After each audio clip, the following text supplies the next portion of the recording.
my god, it's been 10 million years since we played this game. It's actually been like 2 weeks. Hello, hello, hello. I did adjust the microphone volume a bit after I was told last stream was very quiet. If this is like way louder than usual, let me know. I'm immediately seeing my values start to like dip into the yellow every so often. Um, this mic is inherently like way closer to my face than the last one is by virtue of it being a headset. So the only thing that I can really do is just set the microphone lower to begin with. Like I'm not peaking it, but I'm just not usually like bumping up into the yellow. Um, Not in the red, just in the yellow pretty regularly, and that worries me. But if it sounds great, then that's awesome, and I'll keep it here for now. Um. Anyways, hello, hello, hello. Um. It's Devlin time. I'm really excited to get back to this. Um. I I'm trying to remember like precisely where we were. I know we interrogated Ray's, and Morgan brought up her own witness. I mean, I could just click back into it and then I would probably remember immediately, but um anything that I need to go over, any housekeeping?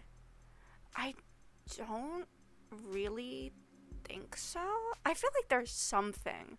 I should really like get my thoughts in order before I start stream because I'm always like I feel like there's something that I'm going to forget to talk about. Oh,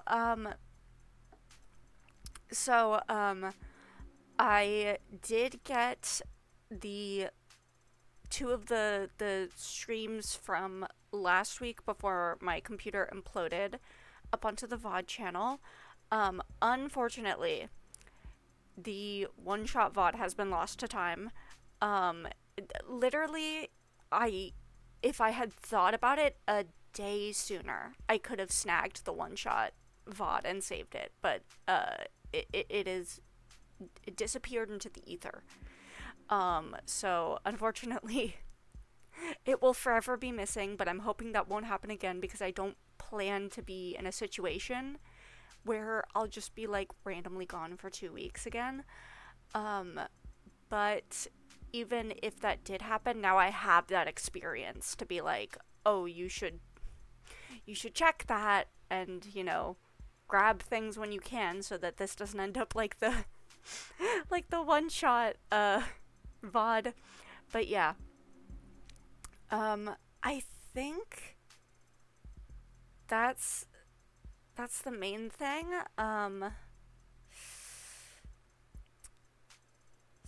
I speaking of Monday streams, I still don't know if I'm going to have.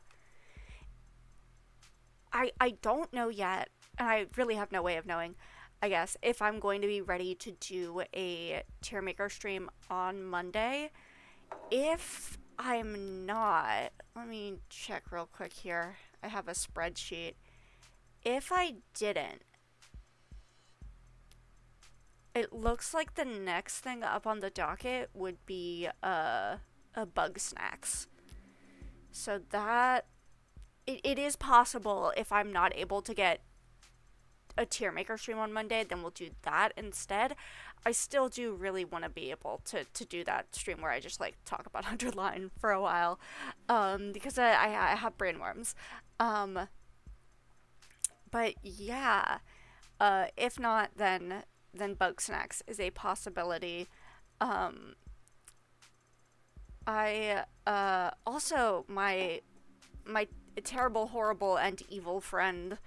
Um, One of my friends, I logged into my email today, and all of a sudden, I had 3 fucking emails that are like, hey, somebody sent you a gift on Steam. And I'm like, it is March 19th. My birthday, for the record, is July 23rd. It is neither my birthday, nor is it Christmas. What, why? What's going on? Why did I just get Alice Madness Returns, Monster Camp, and fucking Hades all gifted to me on Steam? Why? And so I messaged my friend, and he was literally just like, well, anyways, it's because of this Steam Spring Sale started, and he's just a nice person and decided to give me games. So, I don't know how many of those are gonna end up being stream games. I have played quite a bit of the Monster Prom series in the past, including on stream before. That more seems like the kind of game I would stream if I had some friends who were down for playing it on stream with me. But yeah, I don't know for sure. Especially because I've seen a lot of the events before. I used to own. Sorry, there's sirens outside. Do you hear that? But oh,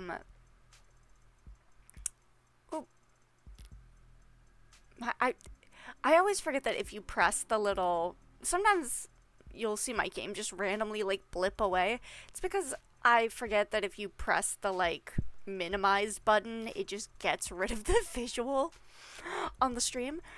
Anyways, what was I saying? So Monster Camp, I did own back on my previous Steam account. So I have actually played a lot of that game before, and I did get a lot of the like endings before when I played it and stuff. So I don't know how interesting that would be for me to play on stream because I am very familiar with the content of that game, and it's been a while. It's been a while, but I don't know that it's been long enough that it'll feel like fresh and interesting and new to me.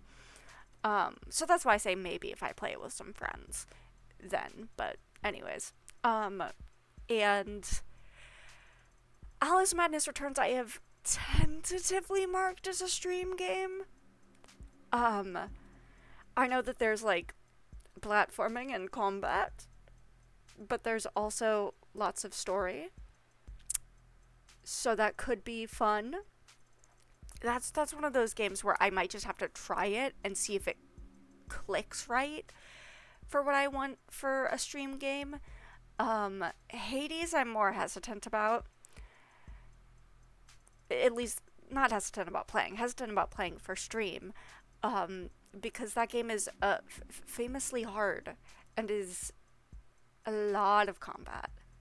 A lot of combat. I know it's a I never remember what the difference is between a roguelike and a roguelite. Anyways, but I just worry that would be a Celeste situation where I'm so honed in on what I'm doing in the game that I don't, you know. Anyways, is my overlay not looping properly? Sorry, I just noticed this. Properties. No, it's looping properly. Should be. No, I just saw it, like, stutter.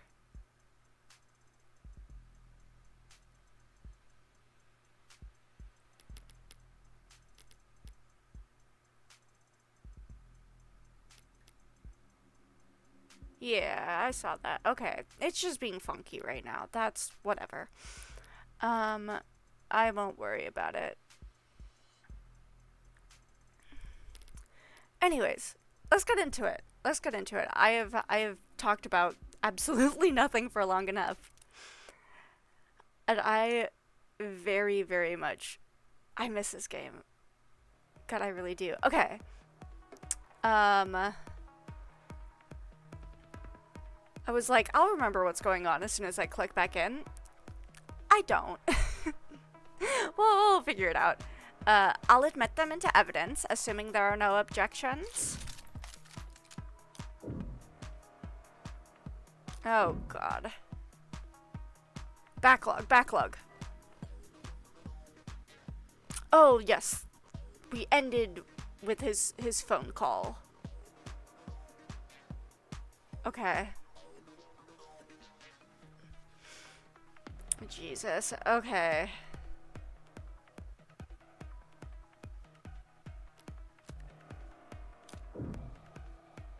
Something strange about the evidence. There's nothing strange yet. I don't think there's anything strange yet, but... Object? No, I don't. Except what she said. No, I do object. Then say that the first time, yeah? On the grounds of foundation, where did you say you got this? It was retrieved from his digital records. There's no reason to doubt its authenticity. Even if I were to point out that David had an executive level an executive level 4 plan, not a platinum plan. Really? Really? Yes, really. It's all there in the record. This is easily explained. David had an executive plan that Noble managed for him, and he was also seeing this psychiatrist, both in person and over the phone. Your own witness had attested that he dealt with stalkers and was worried for his privacy. So it's easy enough to reason he had a separate insurance policy he paid for on his own, even if only to keep one thing out of Noble's grasp.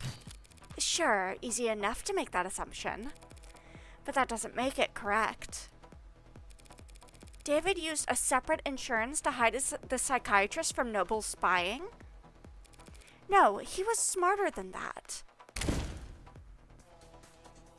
Oh.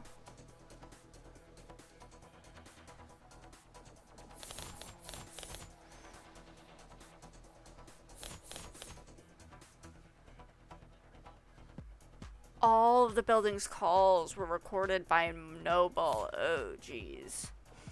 Okay, well, I feel confident that's what it is.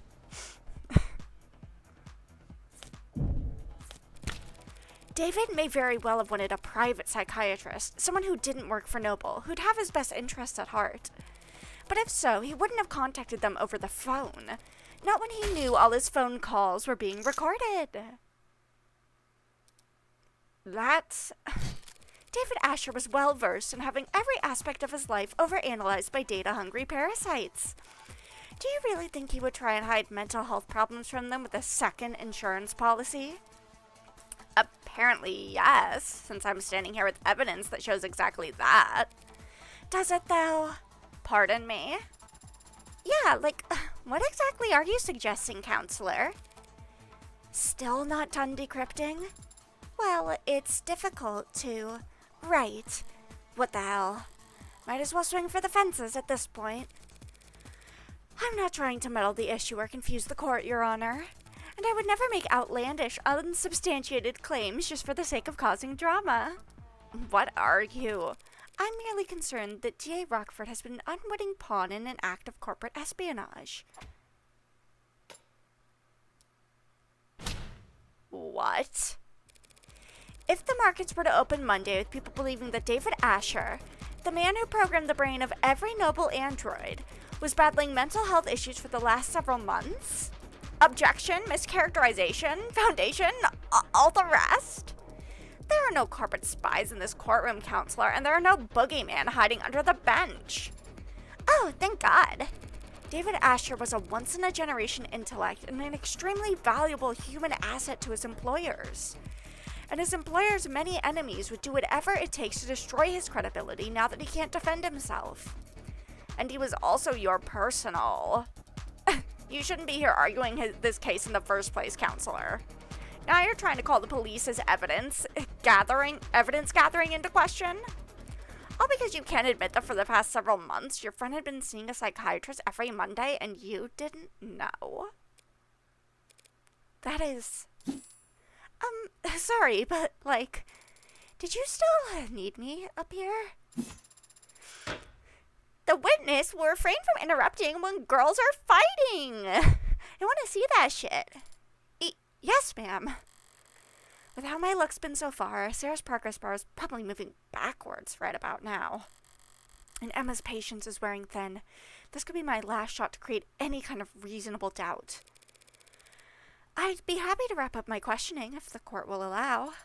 That seems cool with me.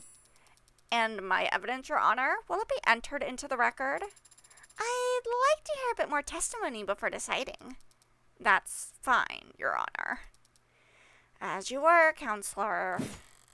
At this stage of the game, with the score where it's at, I can probably ask one more question.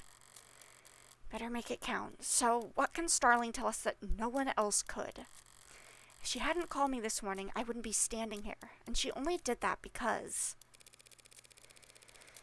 Miss Starling, we're all gathered here to try and figure out what happened to Dr. Asher last night. So please, tell us, when exactly did he last...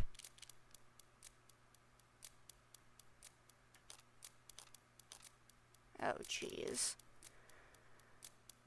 Okay.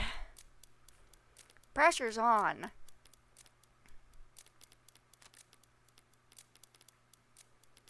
God, I miss whacking around Morgan keychain. It's Morgan time. It's Morgan time now more than ever.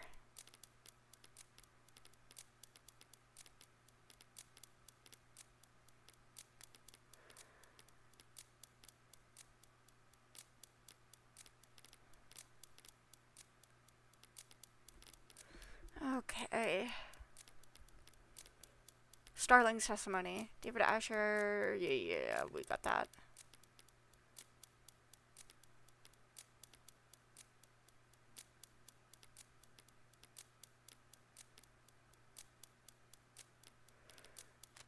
Okay,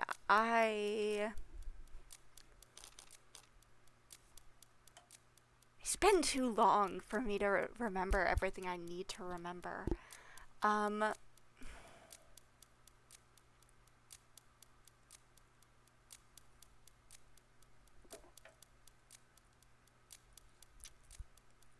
seriously drawing a blank right now.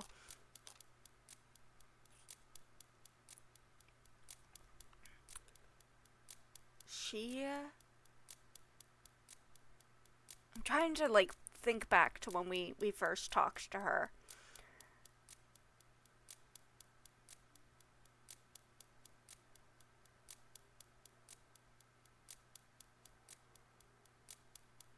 This is a sick beat, by the way. I feel like somebody should start beatboxing.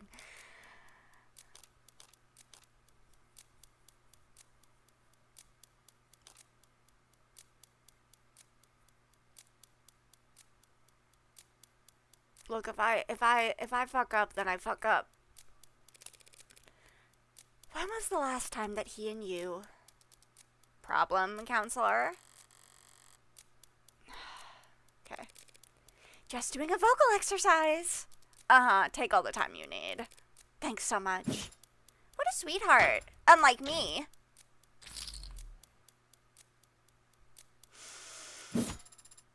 Alrighty then, this is just getting sad. You strained the patience of this court as far as I'll allow. Worse yet, you put on a poor show. Summary, judgment, David Asher committed suicide. Oh, Jesus. No, they deep-fried her.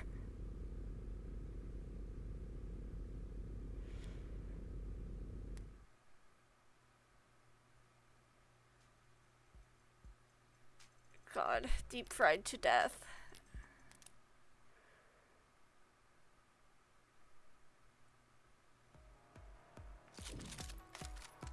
Okay. Well, isn't that great for you that you've never seen the game over screen before? That makes me feel great about myself. Okay. It's fine. We're fine. Really? Okay, yeah, all this.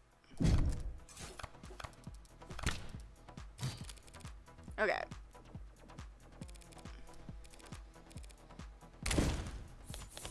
this is the...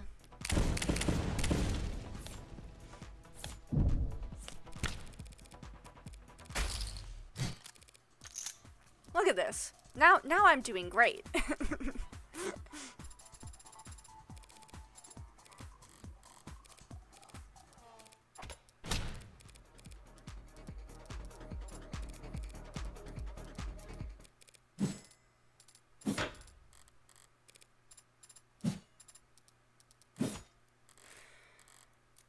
Okay.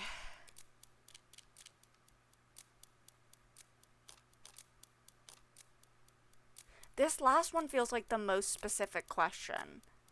Even though my heart is telling me that it's the second one for some reason. But I have no grounds for that, so. God damn it. Okay, I need to go with my heart.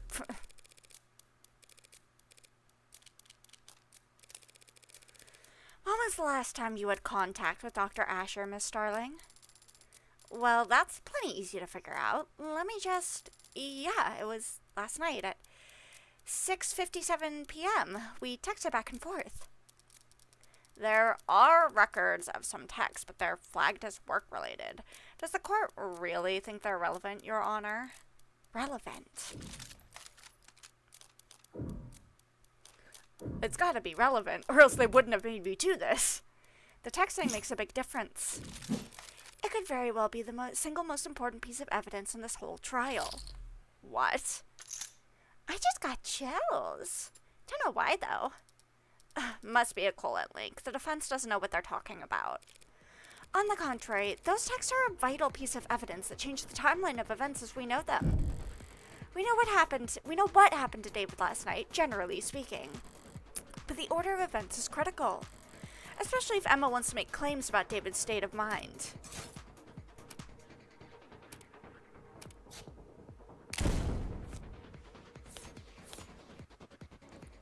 Okay.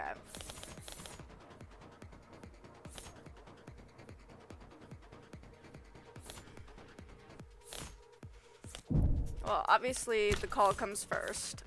David Faines comes last. I would think. Hold on.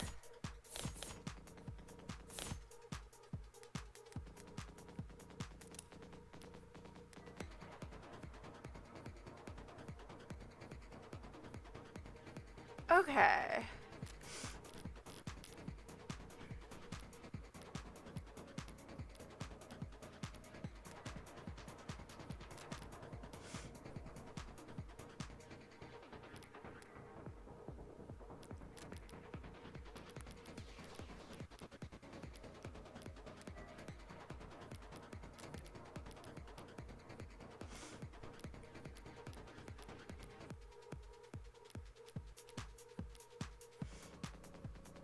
Okay, here it is,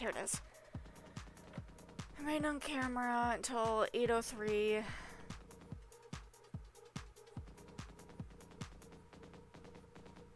Shortly after 8 p.m. Lost consciousness at 8:03.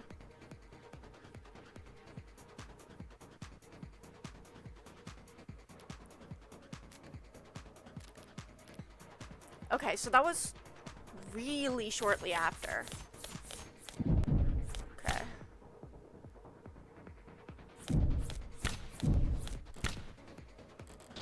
What?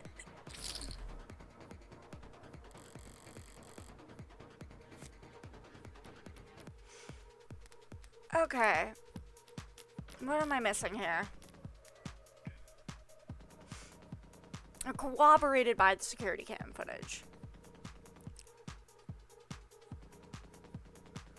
7:36.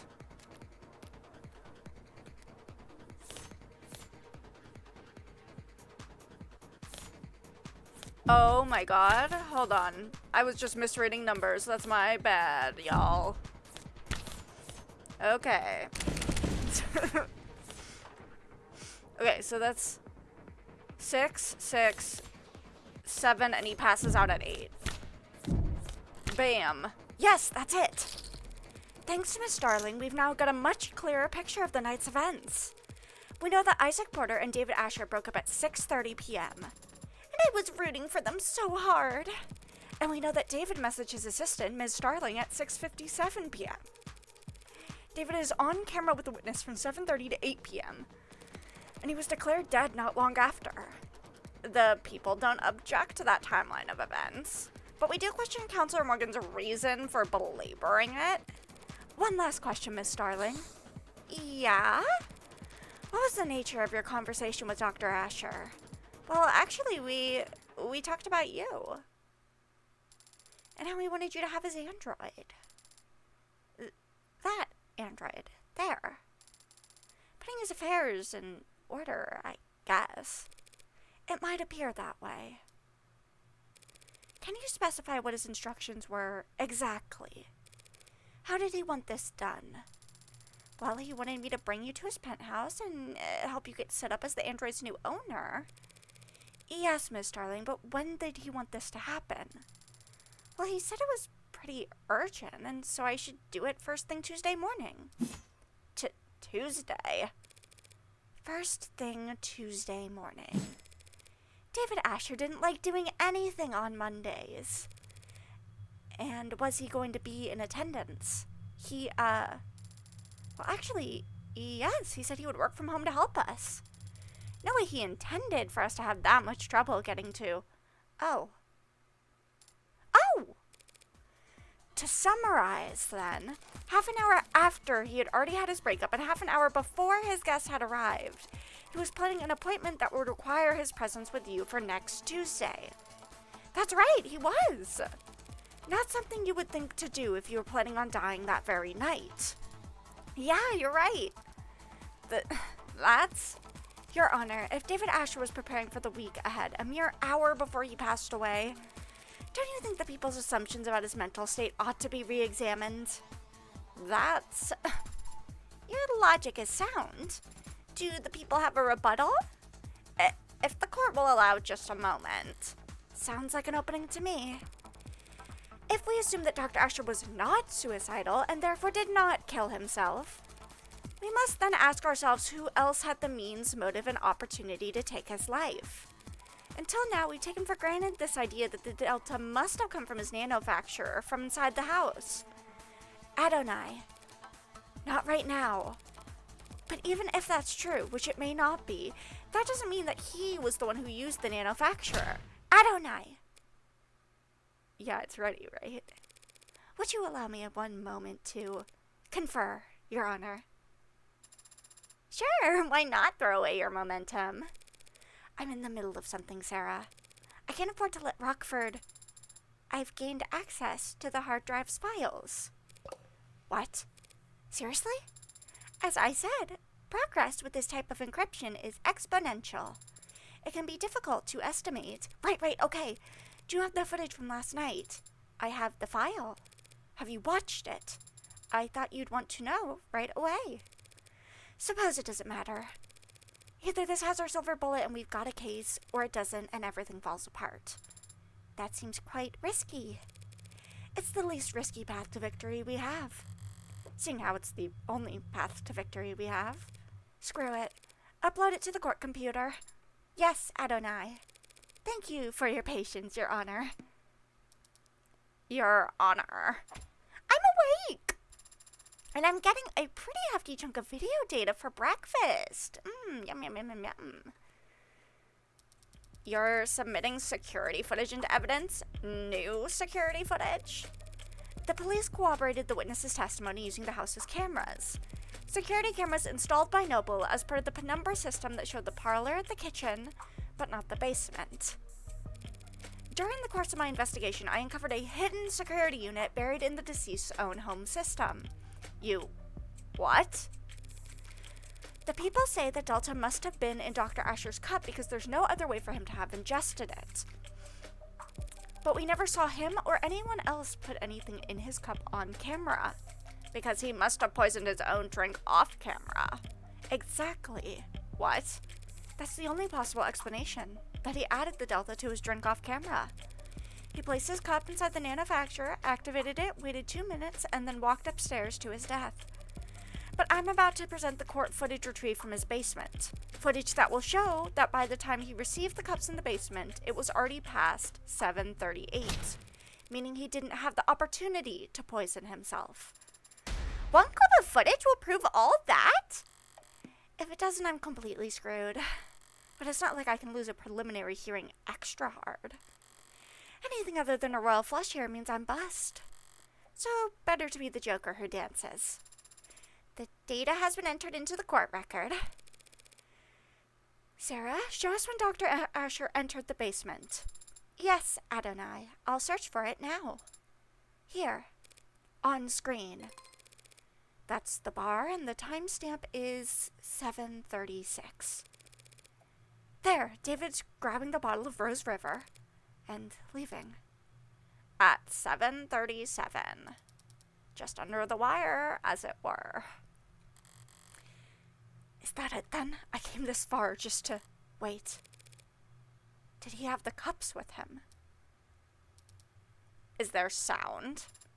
None at all. Keep going, if you had to go back to get the cups. Counselor. What's that android doing on camera? It's at the bar. The android gave him the cups. Shit. That machine never stepped on camera upstairs. Not once. We don't know its whereabouts the day of his death. It could have poisoned the cup whenever it wanted. Shit. What is this?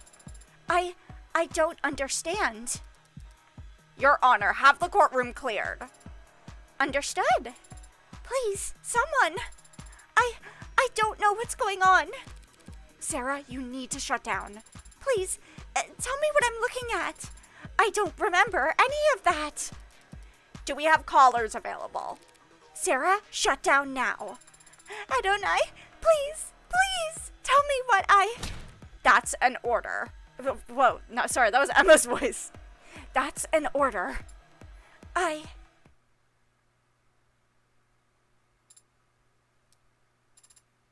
Is it off? Yeah, it's off. I've seen this before. I won't do anything until I reactivate it. We don't know that. We don't know anything about this thing anymore. That's Your Honor. In light of this most recent evidence, the people would like to withdraw their charges against Dr. Asher and end this preliminary hearing. It has been made abundantly clear that David Asher did not commit suicide. Very well, the charges are withdrawn and the defendant is free to go. Well, as free as he can be in the afterlife. This case is dismissed. Congratulations, Counselor Morgan. Congratulations.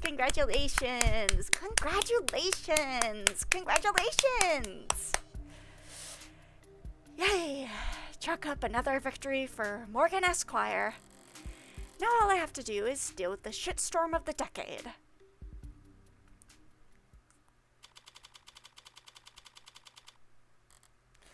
Well, I managed to prove that David didn't kill himself. And in the process, I proved that his android did. I proved that the android that's been walking around with me all day is capable of murder. A killer robot. A true unbound AI with military-grade specs and at least one death to its name already. So much for avoiding the public eye.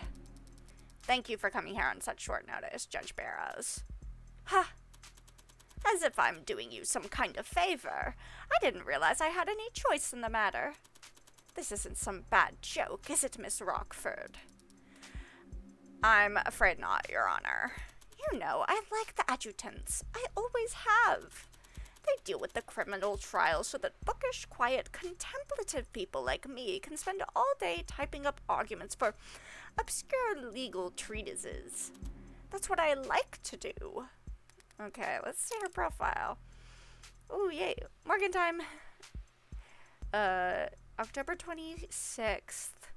Blood type A+, likes, occupation superior judge of the higher circuit, likes air conditioning, espresso, reclining chairs. Hey, I like all those things. Dislikes parking lots, noise pollution, and mud. Hey, I don't like all those things. Avoids overspending on restaurants, splurges on expensive hotels, relaxes by watching action movies. Damn, she honestly, she seems kind of chill. I don't like coming down here and dealing with all this heavy-handedness. Won't someone toiling away under the police state think of the poor bureaucrats? And I certainly don't like making rulings on anything as spicy as AI. She can barely bring herself to say it. Never mind, I take it back. She doesn't seem chill.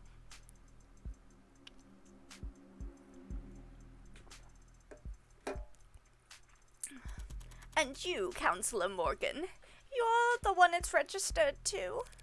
That's correct, Your Honor. So what did it do, exactly? Torture an animal? Shut down a hospital?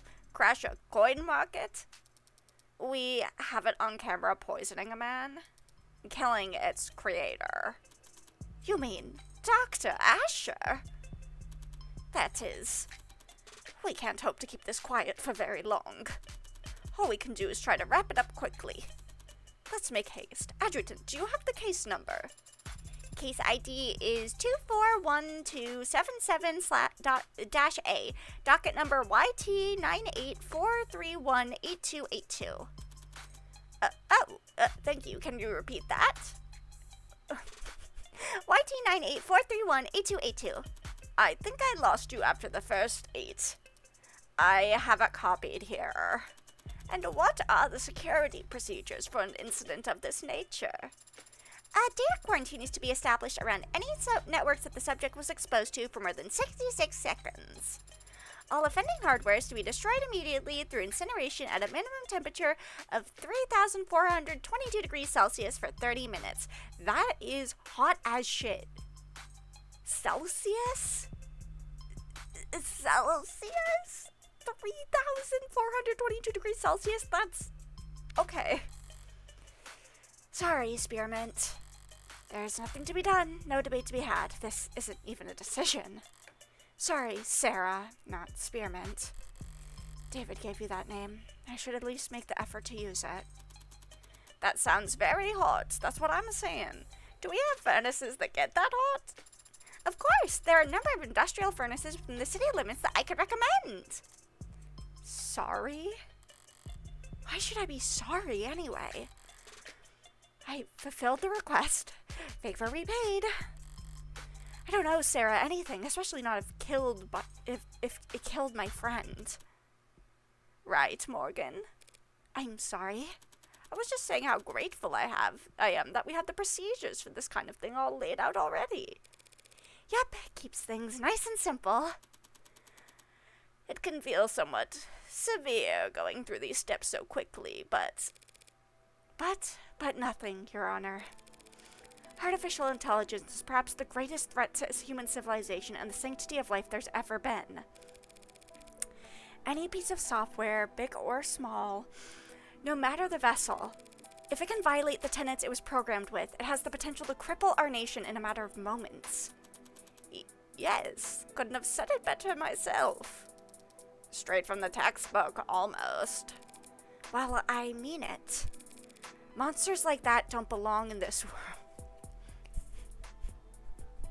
You don't belong in this world, monster. They should never have been born in the first place. Destroying them is a kindness. And if anyone's to blame, it's...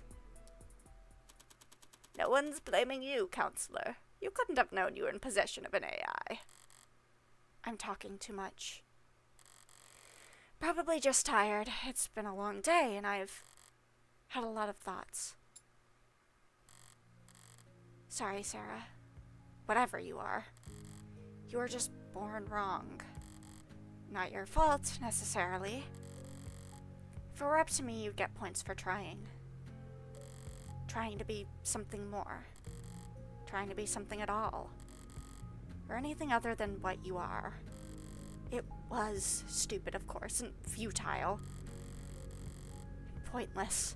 Spending hours in front of a TV or laying in bed staring at your phone.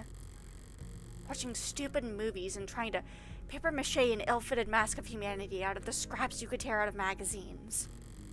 Practicing expressions and memorizing lines and trying to get something to take root and grow despite knowing it'd have nothing to feed on. Stupid.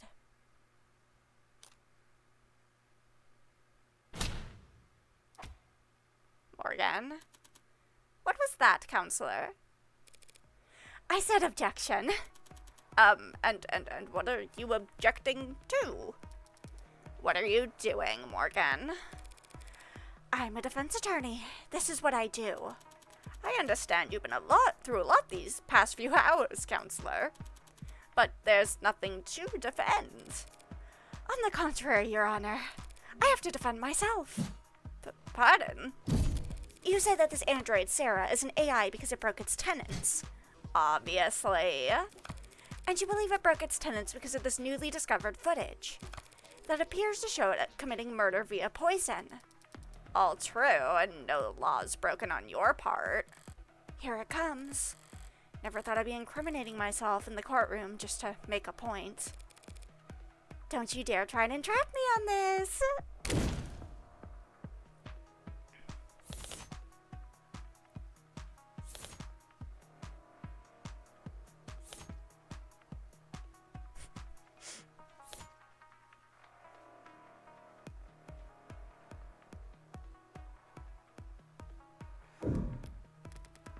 Oh boy.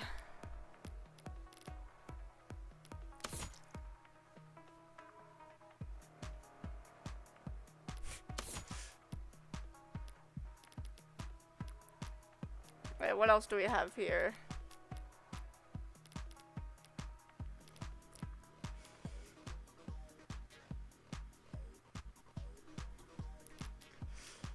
The cup.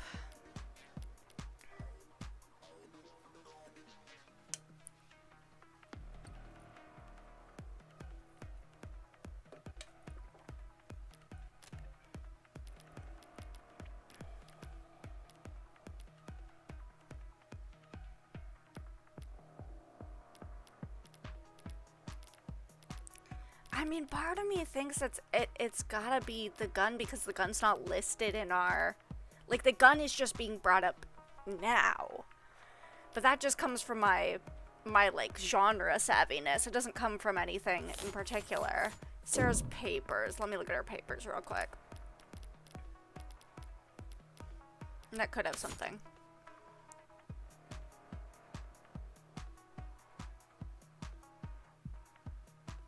I mean, they all already know that I own her, so like she would be my responsibility. Like we were just talking about this, so I can't be like, oh, I'm incriminated simply because I own the android that committed the murder before I owned her, right? No, I saw. I'm not guilty of any crime.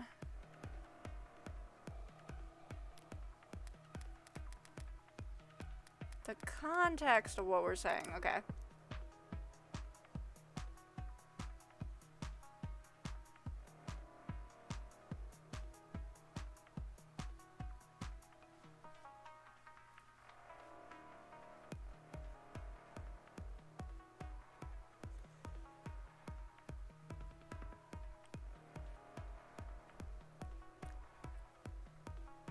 I have a weird inkling.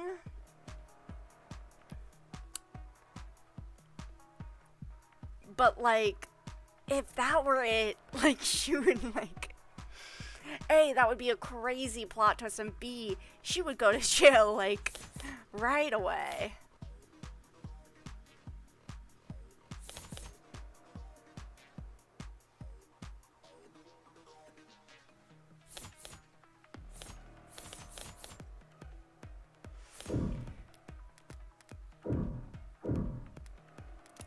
I'm not confident at all right now.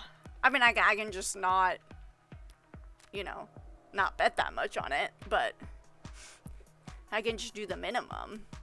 That's always an option. I'm going with my gut. No. I'm not pulling a gun out in a courtroom.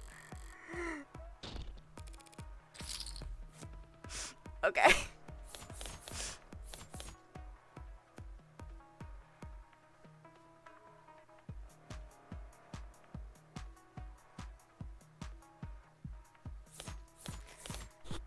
Okay, the only thing else I can think of is I'm overthinking it. Okay. What I am now, well, I can't be overthinking it except for the like crazy plot twist that I just came up with in my head where Morgan has secretly been an android the whole time and so she's capable of breaking her tenets and therefore like that would have been wild. But we were not supposed to like be in the room that we got into in order to get access to his contract, correct? Am I remembering that correctly? It's just been a while. You say I haven't committed any crime? This contract begs to differ. A noble employment contract? Well, either way, it looks like I got something out of this. But you aren't. Okay, never mind. No. Jesus, did she fucking poison him?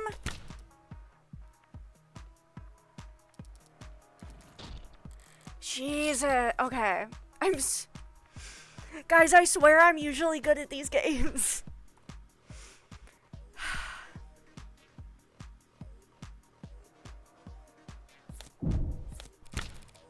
It's pretty simple, actually. If the state is making the claim that Sarah's an AI, they're accusing me of committing a felony.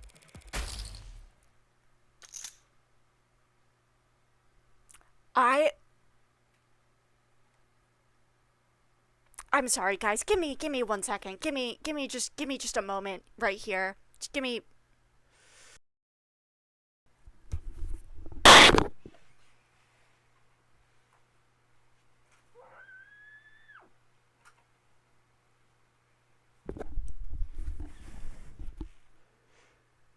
I'm good. We were just talking about that. We were talking about that 2 seconds ago. We were talking about it 2 seconds ago, and nobody said anything, even though it would be like the most obvious thing in existence to point out at that time. So I went, okay, if everybody's chill about the fact that I own her, then clearly there's not an issue, and clearly it can't be this one. Like, I literally said it out loud. I said it out loud.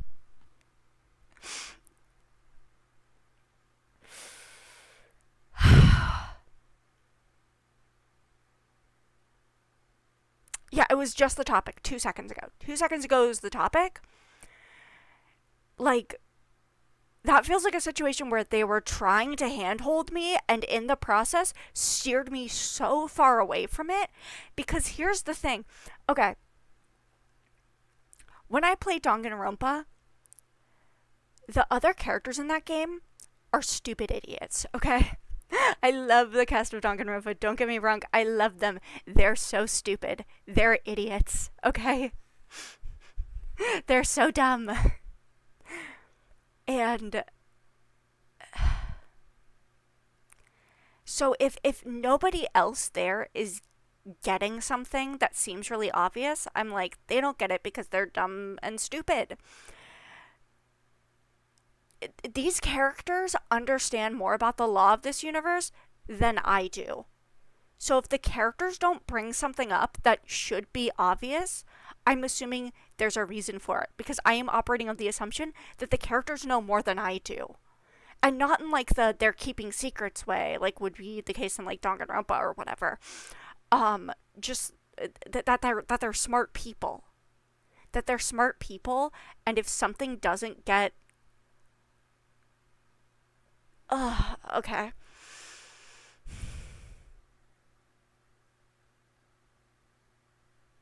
I want to be nice. I'm trying so hard to be so nice right now. And I can't tell if I'm getting overly defensive because I feel like I'm bad at the game, or if this legitimately kind of sucks. Like, not the game itself, just this. I mean, this is the second time this has happened, where I've gotten really mad about something like this. I'm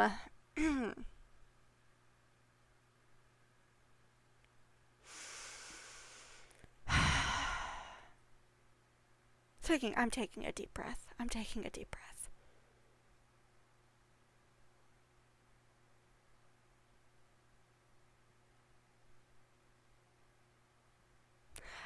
I'm good. I'm so good. It's funny. It's funny. No, it's funny. It's funny. Um, okay, my fucking overlay is not looping the way it's supposed to. I saw it that time. I fucking saw it that time. That is not looping properly. Restart playback when source becomes active. Yeah, that shouldn't be there. Okay. Okay. I'm fine and cool and good. I think the other reason that I'm getting frustrated, where I wouldn't as much if I were playing like I keep on saying Danganronpa, but if I were playing Danganronpa or Ace Attorney or whatever, is because I feel like the stakes are so much higher because of the gambling aspect of it. So I think it just gets me a little more fired up than in like Ace Attorney or Danganronpa, where I know I'm probably going to be able to come back to... I know I can come back to this kind of point as long as I'm just saving often enough. But speaking of which, I should probably save.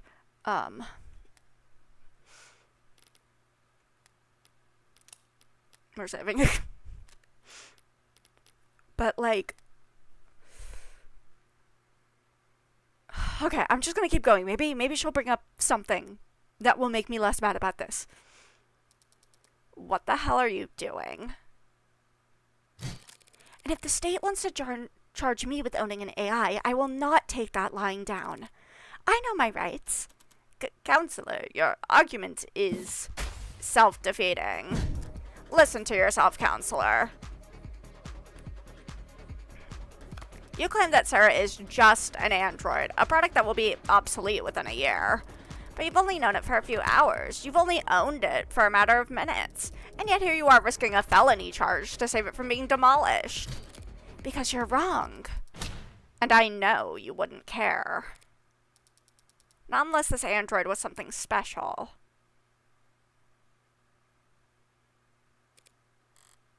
Look at us. Me arguing that I'm guilty and Emma arguing that I'm a softie. It'd be funny if it wasn't so... fun. You think there's no reason I want to save this android from destruction other than feelings of personal attachment? I don't think it's the text.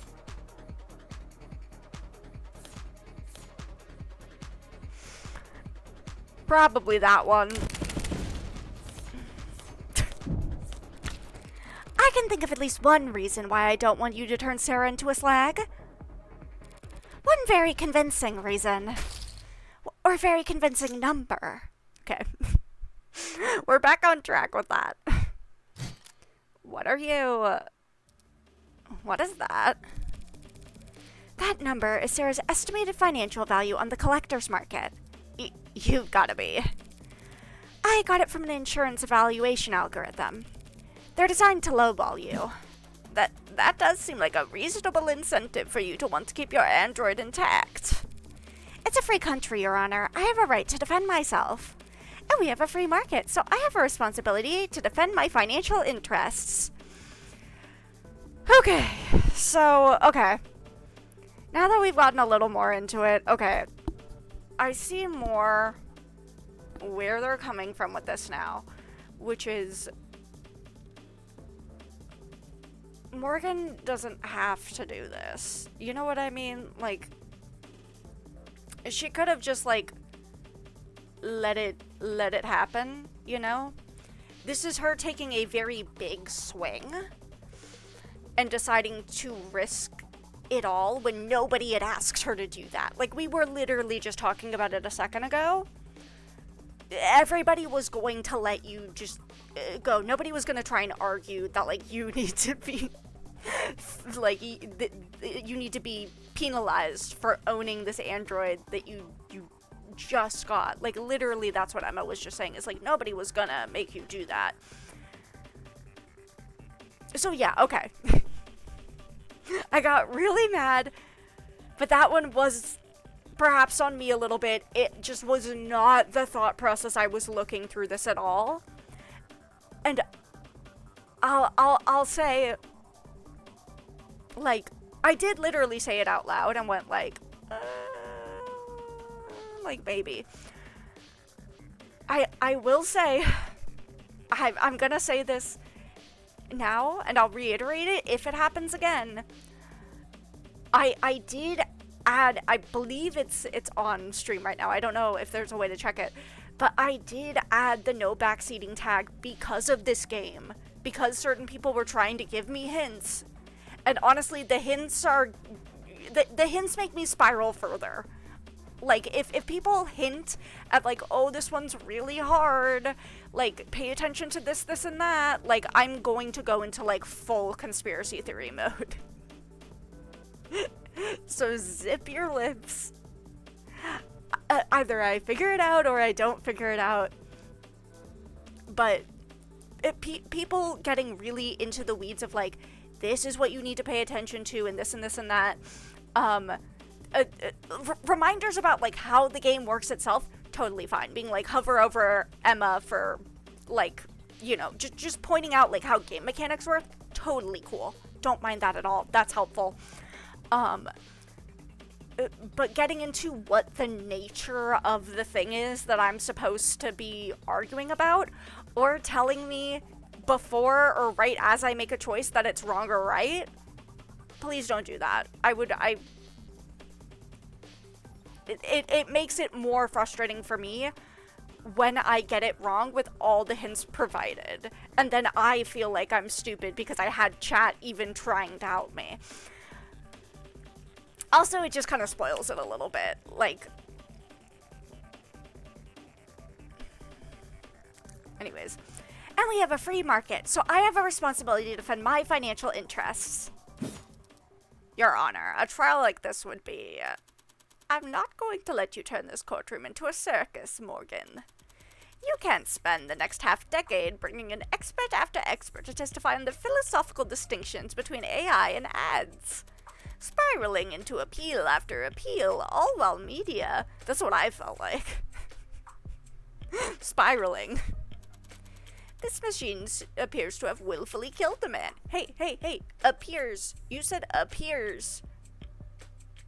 We still don't know where the poison fucking came from. We still have no... Like... We don't know 100% for certain. We didn't see her poisoning him on camera. We just saw the cups on camera. Look, there's gotta be something tricky to this. Maybe the cork was poisoned. I don't know. The public needs answers now. Of course, Your Honor. Bitch, do you think answers come in 24 hours? You're not gonna get the truth in 24 hours. I have neither the desire nor the resources to get into a drawn-out battle with the state over what constitutes an illegal machine intellect.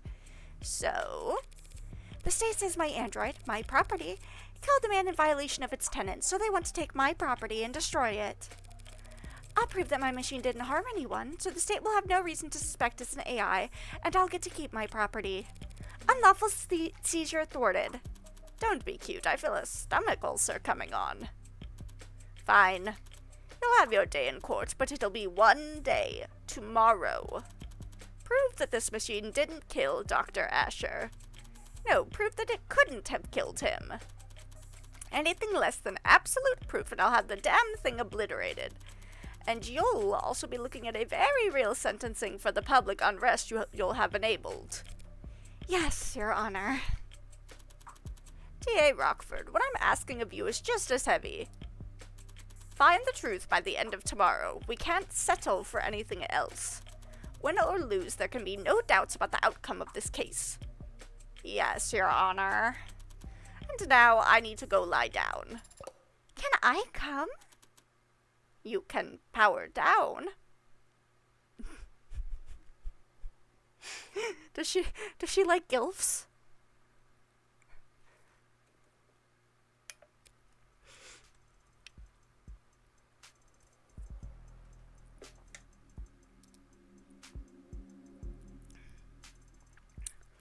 Morgan. I misjudged you. At what point?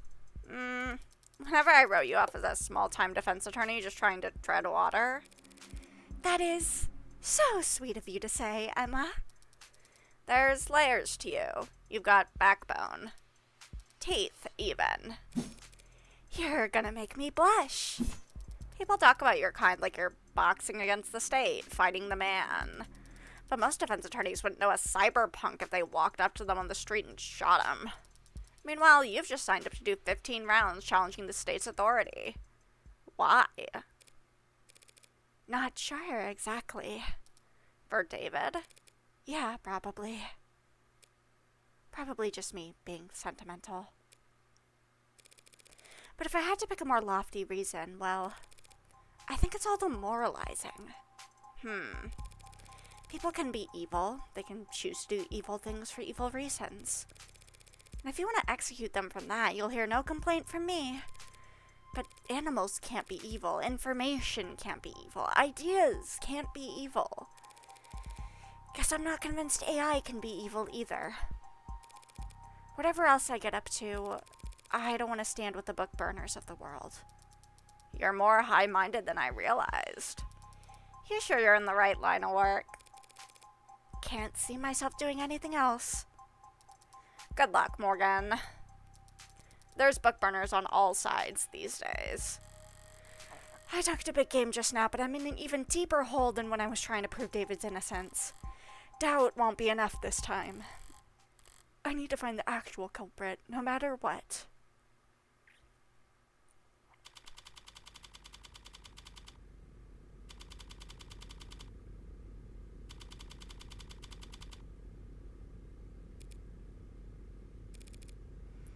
So, is that door locked? Yeah, of course. Even though they've got it collared. It's a precaution. If the collar doesn't work, what good would a deadbolt do? Okay, devices use restrain mod users below the neck. Jesus. Restraint designed to impede movement and prohibit the use of mod throughout the body. While collars appear technologically advanced from the outside, designers' concerns about hacking vulnerabilities and the growing complexity of consumer-grade mods led them to opt for a surprisingly simple method of restraint. Collars contain a specially designed electromagnet that, once clasped around the neck, interferes with the spinal neural transmission, preventing mod users from sending commands to any implanted tech below the neck. Okay, it's tech below the neck, not, literally, temporarily paralyzing them. Powerful, simple, and cost-effective, collar use is widespread among law enforcement, military, and private security organizations. With the onset of above-the-neck modding in recent years, the continued relevance of collars as means of meaningfully inhibiting a wearer's mod uses have been called into question. Newer designs have been proposed that utilize microneedle clusters. Ugh. But concerns about the sanitary upkeep required for such invasive restraints have stymied product development cycles.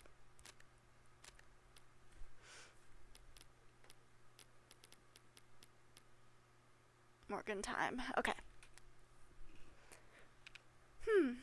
Maybe it's just wishful thinking. Can't have a Schrodinger's cat if the box isn't closed. So long as the door is locked, who can say whether there's a national crisis on the other side of it? So how scared are they? The higher-ups? Not sure scared is the right word. It's just the two of us in here. You don't have to mind their ego. Nah, I mean it. I think they're bloodthirsty. I have a right to defend myself, don't I? I doubt they're even looking at you, Tiger. It's Noble who will be at the center of a bloodbath when the markets reopen tomorrow. You think they're gonna go after Noble? Break their monopoly? I think they want to take their monopoly. Nationalize the android industry? Nationalize. Verbs. Transfer an industry from private to state control. The act of absorbing a corporation or industry into the nation's government, shifting authority and profits to the state, and restructuring the business model to function as part of the bureaucracy. Nationalization is a so-called nuclear option for sovereign nations. It is mostly used as a threat, a tool of deterrence against corporate misconduct, monopolies, or corruption. However, during periods of severe economic depression or hyperinflation, nationalization is considered a valid way of forcefully stabilizing the market, even if doing so risks flaming the tempers of those who operate within it. Many governments made liberal use of nationalization during the late 2050s through the 2060s in an effort to keep energy and food prices from fluctuating out of control. The 2070s saw most of those countries reverse course. Industries were opened back up in a free auction model where every citizen was given a share to trade or sell as they pleased. But this contentious process was plagued by accusations of government corruption, cartel intimidation, and disinformation campaigns. The global trend back towards privatization gave rise to a new rich, sometimes derisively referred to as the neo-ability. Some liberal economists have since criticized this period of deregulation as being poorly planned and executed, in haste contributing to the record highs of wealth and inequality that we see today, leaving many governments loath to attempt nationalization again, and thus shifting the global balance of power further towards multinational corporations. Today, all 5 of the largest national economies in the world retain at least some control of what they each consider their respective countries' key industries, making the threat of nationalization carry marginally more weight within their borders. Okay. If the public thinks Noble's been experimenting with AI, they couldn't ask for a better excuse. You're joking. The state has done it plenty of times before. Not since the 60s. Which wasn't that long ago for me. For the state, it's practically yesterday.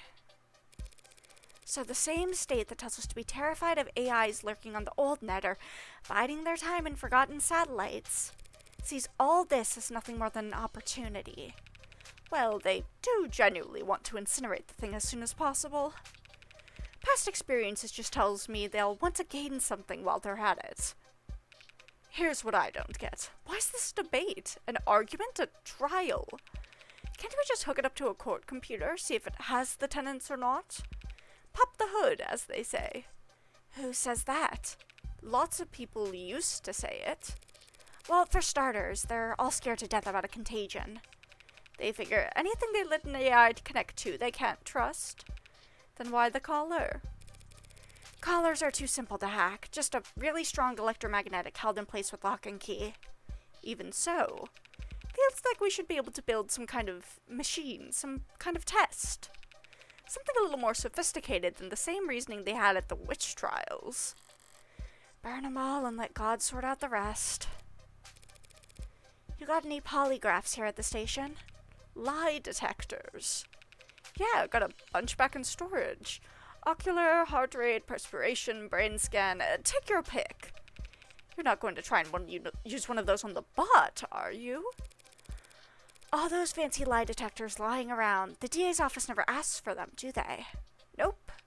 Nah, we got perps who offer to take a test when they're at wit's end, but the DAs never submit the results as evidence. You ever wonder why? Guess I always figured it was because the tests could be beaten. The tests can be beaten. 1 out of 100, 9 out of 1,000, it can be done. Some people are just that good at lying. But it doesn't really matter how good the tech gets or how impressive the statistics are. All that matters is the doubt.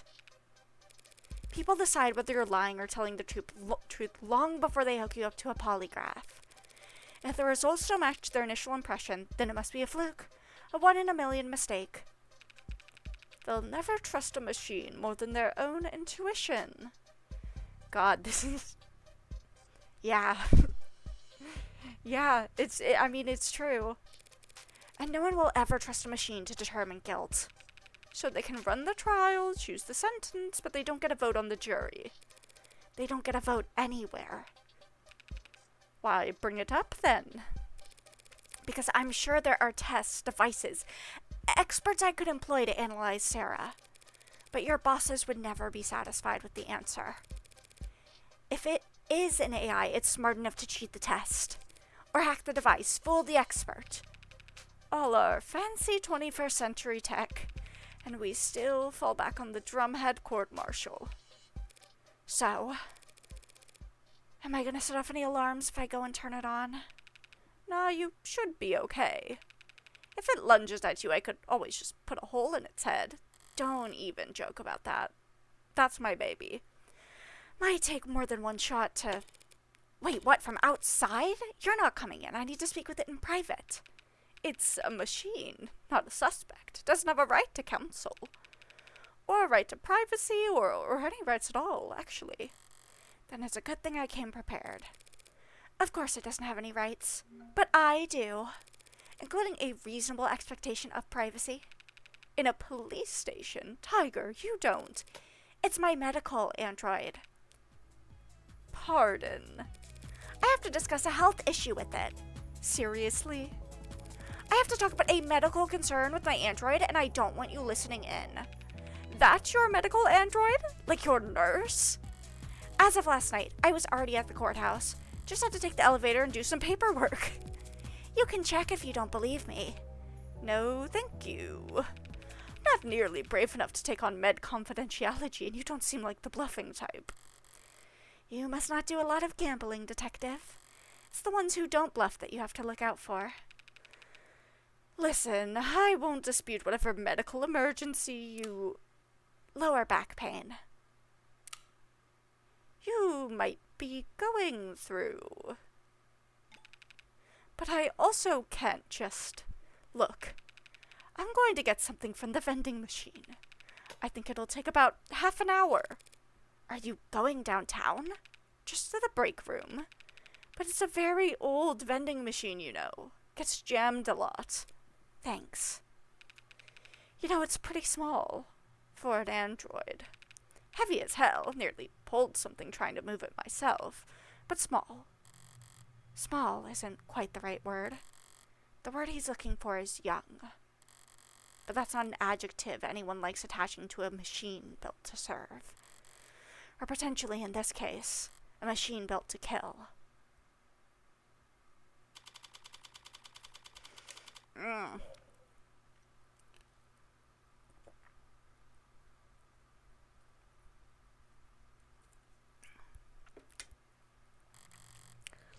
I don't like this room. Not sure why.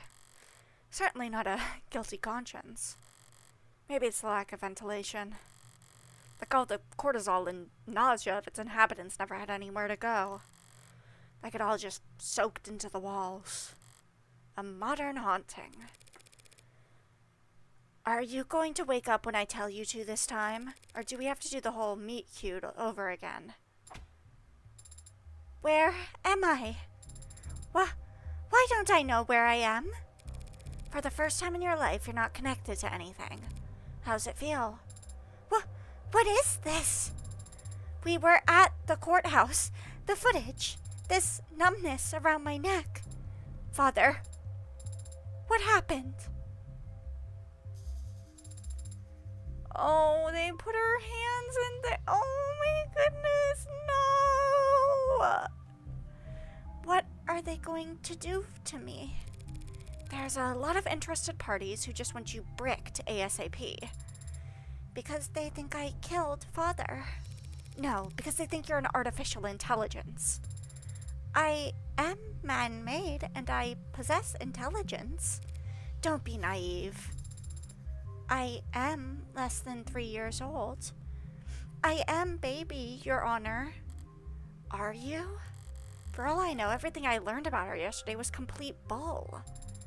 If I was what they say I am, if I was alive, why does that mean I have to die?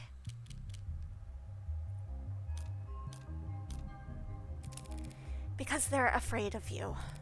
Machines can bend still, crash networks as one thought, launch missiles that...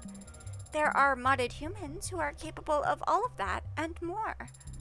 And unlike machines, they actually have incentive to do so. We've been the apex predator for a couple thousand years now. Gotten pretty comfy in our seat. No one wants to make room for you. Machines do not eat people or steal their food.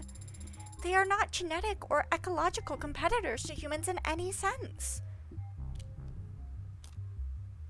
Damn, man.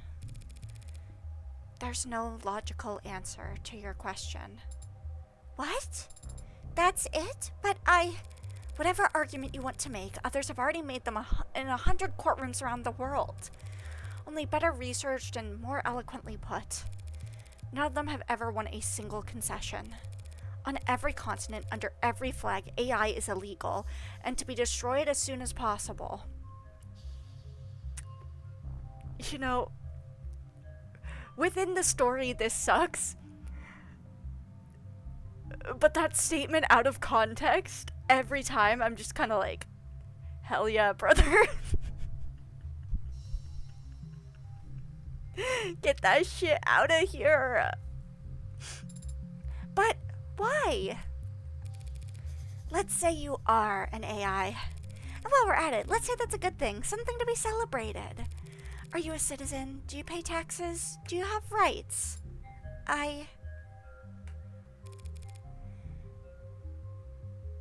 Let's say yes to all of that. We'll treat you like a full-fledged human being. Sound good? Yes? Great, now then. What's the difference between you and the vacuum bot we used to keep the bathroom clean? This is your existential crisis we're working through here. The questions aren't rhetorical. There are many differences, Adonai. But the most important distinction is how sophisticated my programming is. How you think, so you're smarter. Smarter than the average vacuum. Yes. You're smarter than the garbage collector. Yes. So we give you rights, protections, treat you like a human being because you're smart. And we make the stupid robot pick up our trash because it's not as smart as you. That is, I am more aware, Do you feel more pain than the pigs we slaughter, the fish we eat? Are you more alive than the chimps we test bioweapons on? People like ads, Sarah. The same way people like their pets. No one wants to see them mistreated or abandoned or abused. And if you go around kicking them, you'll get arrested for cruelty. But you don't let them sit at the goddamn dinner table. Hey, fuck man, speak for yourself.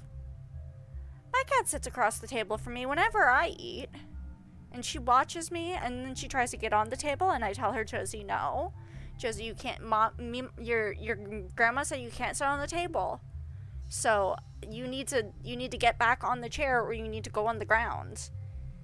But I'm sitting there, and she wants to be close to me, so she hops back on the table again. And she's like, hey, what's up? What are you eating? And I tell her, Josie, no.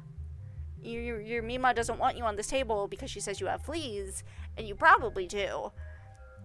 So, back on the floor. And it just keeps going like that for a while, but I let her sit across from me at the table anyways. I'm not asking to sit anywhere, only to exist. The very fact that you're asking is what makes people disgusted. Disgust is a reflex, Adonai. How convenient that their hatred is involuntary. That's all academic anyway. We need to talk strategy. Why? I'm not going to be given a trial. Obviously, it's my neck that's on the line. Adonai? The state can't destroy my property without first proving that you're an AI. And there's no test that they can use to prove that you're an AI. Just like the devil's proof. No? That's a different thing, and why did you say it like that? Why did you say it in red? How are you doing that with your mouth? Look, Rockford doesn't need you to prove that you're an AI, only that you're a murderer. The logical dilemma posed by impossible proofs. Probatio diabolica, Latin for devil's proof. It's an impossible proof, typically illustrated with the following example. One can prove that the devil is real by showing him to you, but they cannot prove that he is not real by pointing to his absence. The issue posed by this age-old concept explains why the burden of proof remains with the state to this day. The people can prove an individual's guilt by pointing to their bloody hands, but the defense cannot prove their innocence by showing their hands are clean. Since only one of these tasks is achievable, the judicial system cannot ask the defense to prove innocence. Instead, it is the people who are tasked with proving guilt. Users also frequently search for which is real. Exactly, innocent until proven guilty. Look, Rockford doesn't need to prove you're an AI, only that you're a murderer. Conversely, all I have to do to win is prove that you didn't kill David, by proving that someone else did. Unlike with Ace Attorney. True that. Japan said, innocent until proven guilty? What's that? Now is the time for you to protest your innocence, if you were wondering. The footage, it shows me handing him the cup on Friday night. You told me you weren't active on Friday, that the last time you were awake was Thursday. Etsy curses sail my area. Why'd you lie? I didn't lie. I was just incorrect. I assumed that I wasn't active Friday because I have no memory from Friday. Sarah, what do you think statistically is the least successful defense at trial? I almost said, what do you think statistically is the least sexy defense at a trial? Adonai, I am not trying to be sexy at the trial. Amnesia. I didn't conveniently forget, Adonai. I am an android. You're saying your memory was altered, data deleted? It's the only possible explanation for what I saw on that footage. So, who's capable of altering your memory? When you and I first met, I was hibernating. Resting my body and recompiling my memories, you would call them. Humans go to sleep for the same reasons. Another point against Sarah's innocence under these circumstances. The more she's humanized at trial, the guiltier she'll be. If Father wanted to modify my memory, he easily could have set that to occur the next time I hibernated. He could have even just asked me. He could have asked you to delete your memories and you do it. Father would never ask me to do such a thing without good reason.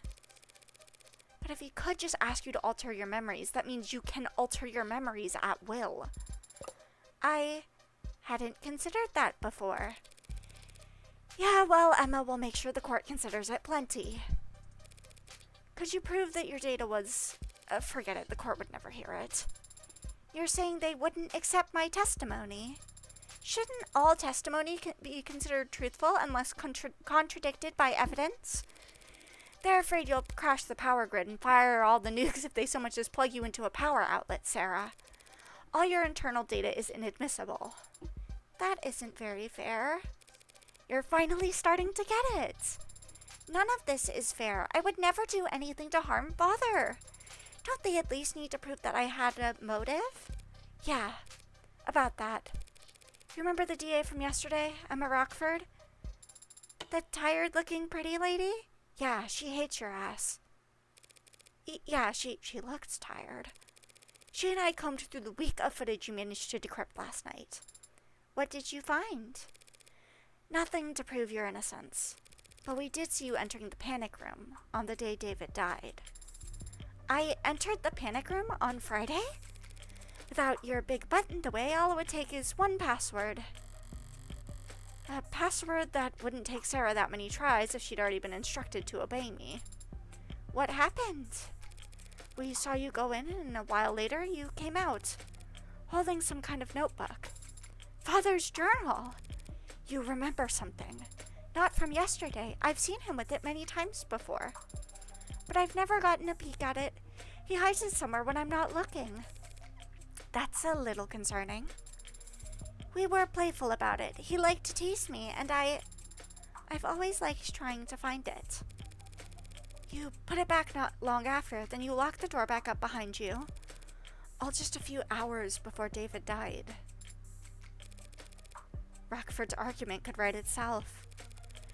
An incredible android with freedom and power greater than it could ever realize stumbles upon the secret of its inception and instantly realizes all the things it thought were holding it back were just words muttered like prayers by a fool who couldn't control his own creation.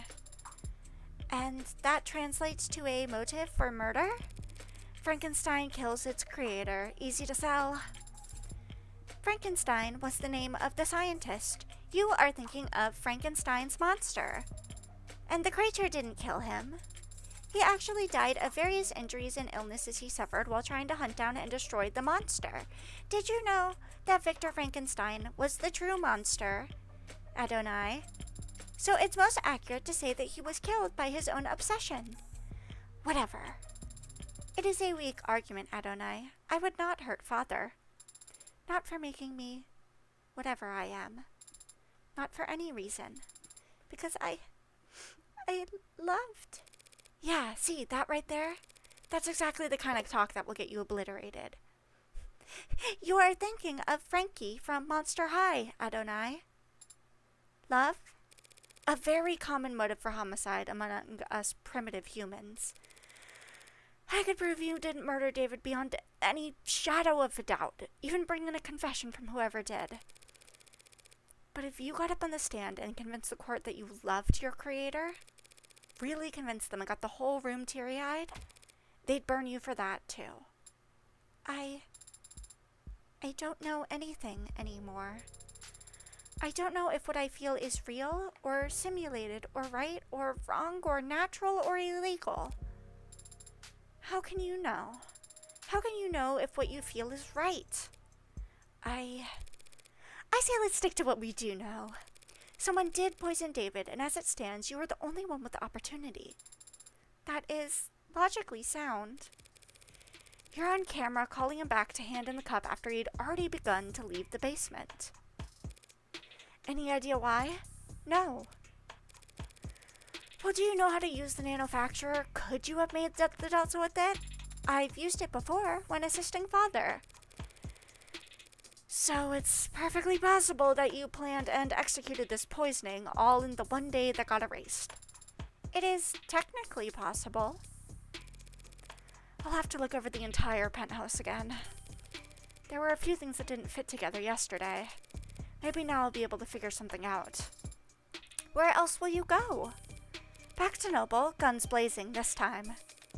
Whatever you are, David didn't make you all by himself. Someone has to know something. If I could implicate the company in Sarah's creation. No, they're the ones with the most to lose here. Trillions, probably. They'll want to protect themselves by disavowing David as fast as possible, right after having Sarah destroyed. But they also won't want to show their belly to the state, not if they're afraid of nationalization. If they throw their weight on the other end of the scale, I'm screwed. So I need to keep them guessing, keep them confused and unsure and on guard, but not... Adonai, what would happen if I did kill Father? Girl, don't ask me that. They'll smash you to pieces and reduce the pieces to ash. Chemically burn out every piece of tech David ever owned and put a jackhammer through all his hard drives. You'll be shut off, forcefully, and you won't ever power back up again. Now I gotta get moving. Here's your paralegal lesson for today. Don't say shit to the cops without your lawyer present. Actually, can you just shut down until the trial starts? Take a nap? You didn't say what would happen to you. What do you mean? What will happen to you if you lose? You should know by now. I never think about losing. Thank you for being honest with me, Adonai. Thank you for defending my father. And now for defending me. You could have just let them destroy me. But you put your own freedom at risk to help me. Father was right. You can be trusted. And you are a good friend. Don't get it twisted. I don't do anything out of the goodness of my heart. But when I take a job, I never half-ass it.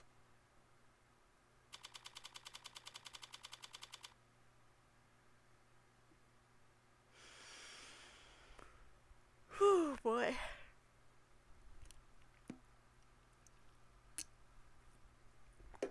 Hey Riz, nice to see you again. Morning, detective. Back at it nice and early. Hi. Now would you stand back? We've almost got this thing open, right? Trying to brute force your way inside? I said, right? Yes, ma'am. We're almost set up for the first stage now. First stage? Of how many? First of 5 timed explosions. Remember, we need to relink the API after each trigger is planted. Yep, just did that, and oh, now it's checking for updates. No rush. Would you like to know the password? You know the password? There's a password? If you're withholding information, I swear. Relax, I want to get in there just as much as you do, detective. I'm not trying to play games. As long as you say please. Tell me the password, please.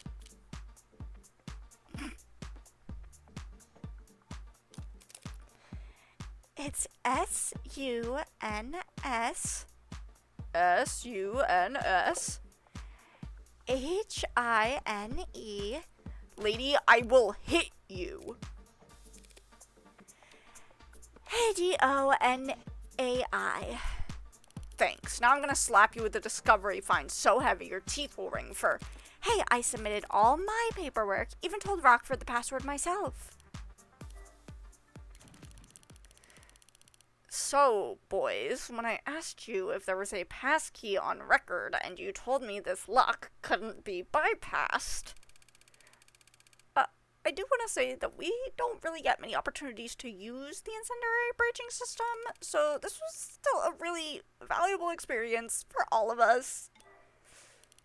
I'm going to phrase this as professionally as possible.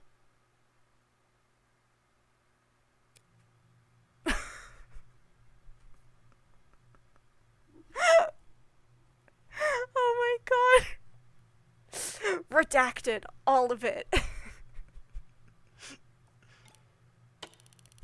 You're still here? I thought you wanted to look inside. You can go first. Thanks. So, the gloves, all the black, that's not a work thing? You dress like a doorman on the weekends, too? Damn, I would have said like an undertaker. Like a really booby Jack Skellington. You know? Jack Skellington, if Skellingtons had tits.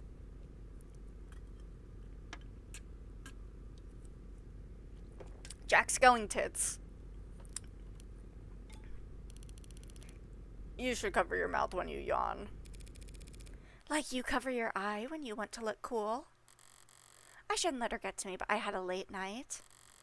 Emma and I were at the courthouse until well into the morning, poring over the data Sarah had taken off David's computer. We both knew it all had to be inadmissible, of course. She kind of does have the vibe of someone who's in charge of, like, a carriage with curtains. So not a doorman, but perhaps a dormouse. You know, like, that's a Cinderella joke. You get, because the mice, they turned the mice into the guys who do the carriage. Anyway, we both knew it all had to be inadmissible, of course, but neither of us wanted to miss a hint that the other might find. There are a few years' worth of camera footage files we couldn't afford the time to watch, let alone decrypt, alongside thousands of technical documents detailing David's various intellectual properties. As far as I could tell, none of it was relevant, let alone compelling enough to be a matter to Burroughs or the other powers that be.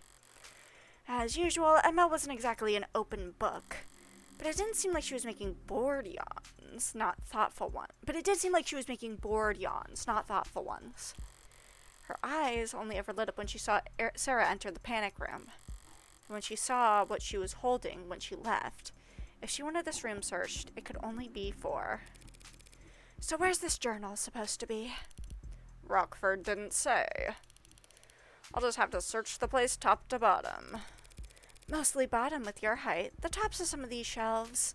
Sure, and you can look up your own app. I get it. Then why not just let me say it?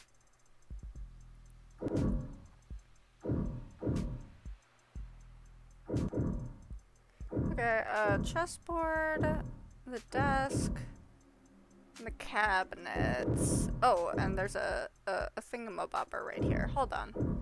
Let's do these first. A toy car? No, it's too detailed and boring. Must be some kind of model kit or replica. Strange. David didn't like driving. Why keep a model of some random sports car? I love how she says it's too boring to be a toy car. Which implies to me that she's like, damn, this thing doesn't even transform into a robot. This thing, there's no like test track to rev it up on. It doesn't even like do that thing where you pull it back and then it's shoots off. No features. No flames on this. Must not be a Hot Wheels. Strange. David didn't like driving. Why keep a model of some random sports car? Ugh. Something caught in your throat, detective? It's not some random sports car. It's a Lorenz Adamant. Believe it or not, I'm not familiar, detective. Care to tell me all about it in excruciating detail? I'll listen so carefully. The last great fossil fuel automotive experience the world will ever see. 0 to 100 kilometers per hour in 1.43 seconds. They set those records without computational assistance. Is that a big deal? It was unheard of even back in the 50s. This wasn't some design competition test car with a 2-liter tank, mind you. This was a vehicle you could own and drive. Human engineering, pure horsepower, and manual transmission, thank God. When they first left the production line, this conversation's like quicksand, killing me in the most boring way possible. Mean to her. Well, I guess she's mean to you, so fair. Yes, well, I guess David didn't entirely agree with you since we're looking at a model of it. When he could have just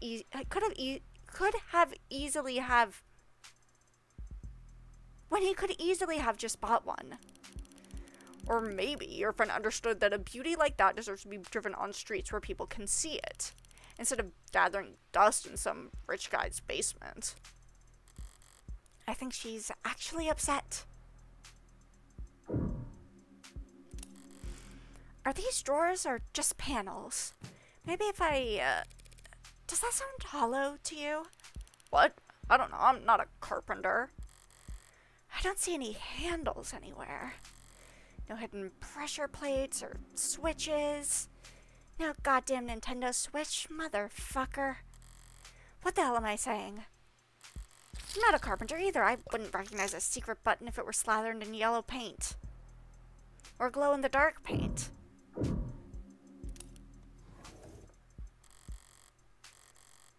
He's just searching the cabinets now, same one I found Sarah's papers in.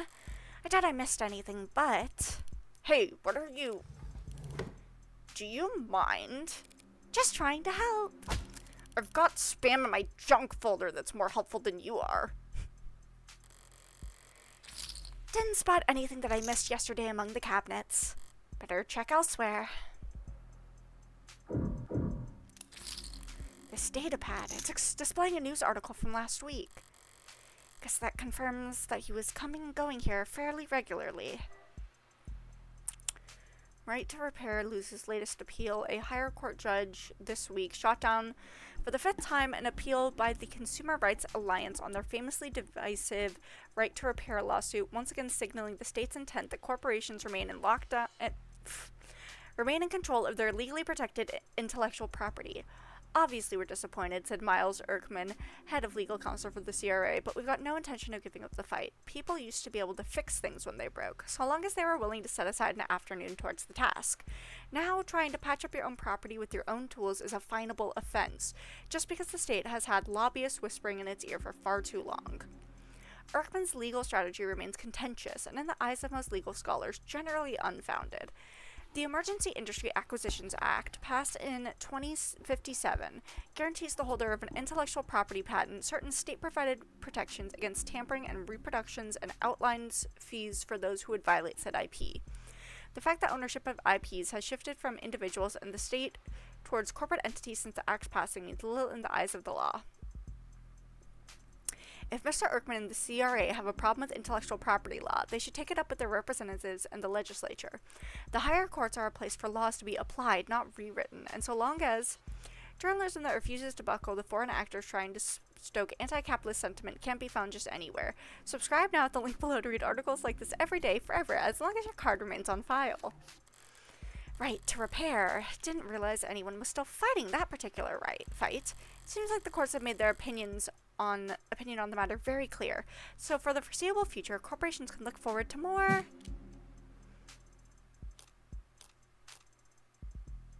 lawsuits, it sounds. Well, okay, let me look at that article one more time. But it's I will say it's very difficult to read these articles that are like really dense and at the same time be like, I am on stream right now. I need to like pay attention to chat out of the corner of my eye, and I'm thinking of like 10 different things at once.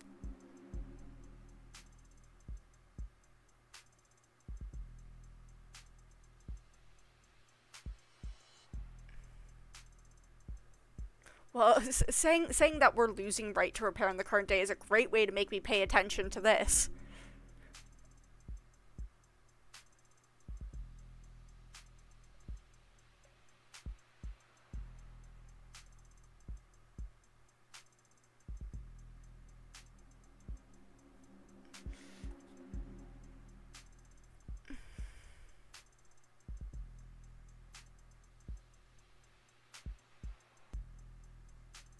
Okay, so not lawsuits because they don't give a fuck.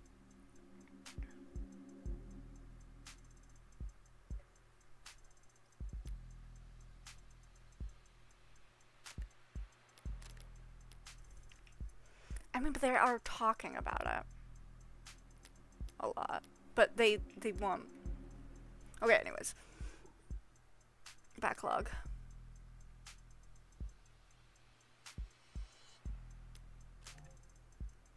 More sales than ever. More sales than ever. Any phone that gets scratched, every widget that breaks, they get to sell us the replacement. There'll always be a gray market of hermits willing to risk some sin on reselling patched up tech, but the vast, vast majority of people will just click that purchase button. It's kind of amazing how 2026 this game is. A mark of the best sci-fi is its ability to describe the present, and that really comes through here. It does. Yeah. I like this bit right here. Obviously they're doing a whole lot of talking about AI, but in a way that's not necessarily it both calls to mind the discussions that we are having about AI as of lately without it actually being directly about like generative AI. But it calls to mind those discussions while also very clearly calling to mind discussions of discrimination in general. And I mean, like, God, like, I mean, I could name a million other things, but just like, it's usually all of like the small world building details in this game that are just like, oh, I don't like how accurate that is to real life, or how like how much this seems like a realistic prediction of the future rather than like, you know, like fucking like I almost certainly sorry, that was my phone. Almost certainly Meet the Jetsons takes place in like a year, like 10 years ago, you know? If it has a timetable for it. Oh,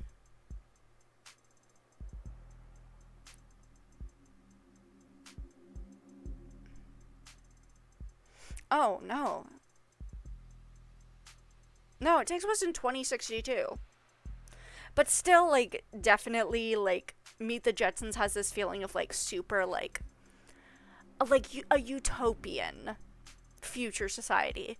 And just, like, there are so few. Like, it just shows such a change in the landscape and how optimistic people are about the future that, like, you never see games, like, pieces of media that depict like a utopian future, or if it is a quote-unquote utopian future, it's actually it's actually like a totalitarian government where everybody's being like monitored, Big Brother style. um so yeah, jeez, I do have to wonder if night, like, I mean, I'm obviously like 1984 is a very important novel and probably did mark a very important shift in the portrayal of the future as utopian versus dystopian. But I mean, geez, it's been so, like, I have not read that book since high school. I'm gonna be so real with you. Have not read 1984 since high school. I'm trying to think what I do have some like high school era, like high school required reading books that I do really like.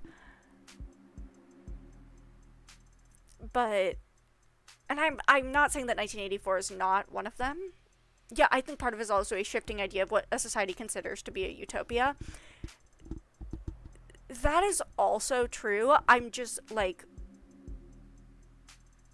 I'm struggling to think of one piece of media that like like just genuinely like the world in it that like that's just like a true sci-fi where like the world in it is unambiguously utopian, like a modern piece of it.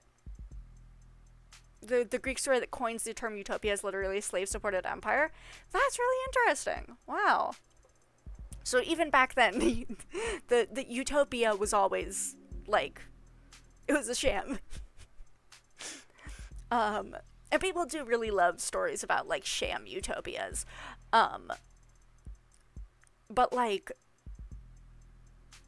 I mean, I guess to be fair, if I'm bringing up Meet the Jetsons as an example, like probably other modern day like examples of like science fiction utopias are probably kind of along the same lines in that they're works that don't have a lot like they're works that don't have a lot going on thematically. Like, you know, it's probably going to be like if I can find a show where it's like, wow, this is like a science fiction utopia, you know, it's probably because there's not a lot to unpack there. Any form of utopia, you can probably find some kind of issue with it that makes it fucked up by some perspective. Yeah, I mean, if you keep digging forever, you'll strangled eventually. but like, is it worth it to keep digging in a puddle, right? Like, I'm sure I could find examples of what we would call science fiction utopias, and they're gonna be shows that are on like PBS for kids. You know what I mean? Like yeah, you can unpack whether or not the world of Meet the Jetsons is secretly dystopian. And honestly, actually, like I'm acting like this wouldn't be like the most entertaining thing ever. Like, I would love to watch somebody do that. Give me a 10-hour video essay.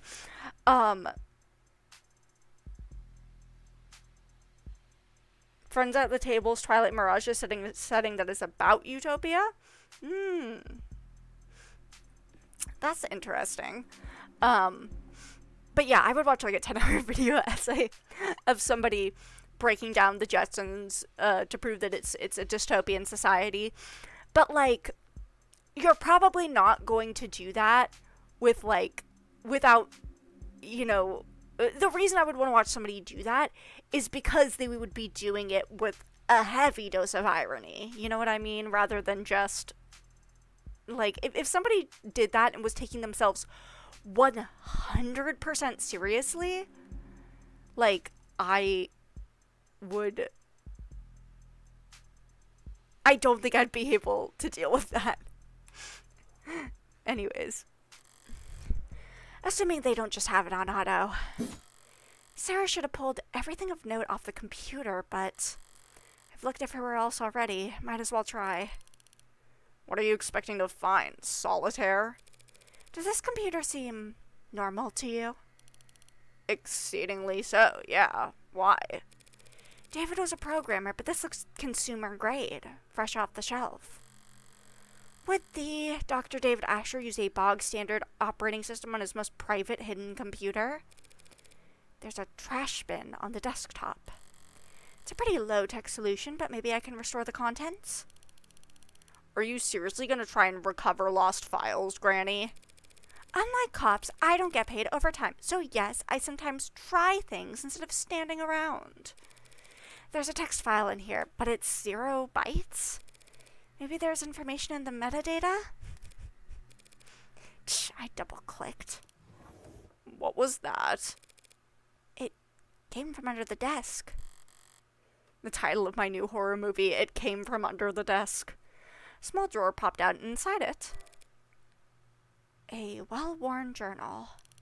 Does it have his name on it? No. Guess it belongs to the android. Do you recognize his handwriting or not? Neat, even words, small lettering with minimal punctuation. Lots of line breaks, haphazard use of capitalization. The penmanship of a coder. First entries dated back in grad school, before he even started with Noble. Yeah, it is. So may I? Only because you asked so politely. I can just imagine Morgan leaning down and pinching her cheek. Full scan. Stream it to WorkNet. High fidelity, legibility, frame by frame. Voice commands? She's flipping through the pages pretty damn fast. What are you... This part takes concentration.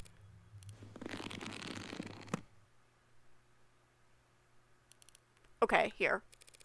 What, you're just giving it to me? I already got our copy. Techs are probably already analyzing it as we speak. Ow, shit. My head. Can't exactly rip the journal out of her hands while she's curled over in agony. Why? You've done crueler things before. As much as I'd enjoy it. Guess I could always enjoy watching her writhe instead. Sexy. What? Who said that?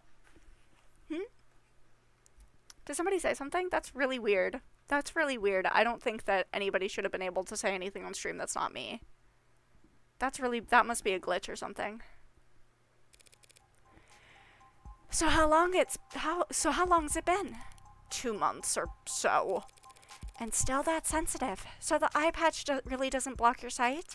Only a little bit. Like wearing sunglasses after getting your pupils dilated. Except it lasts months instead of hours.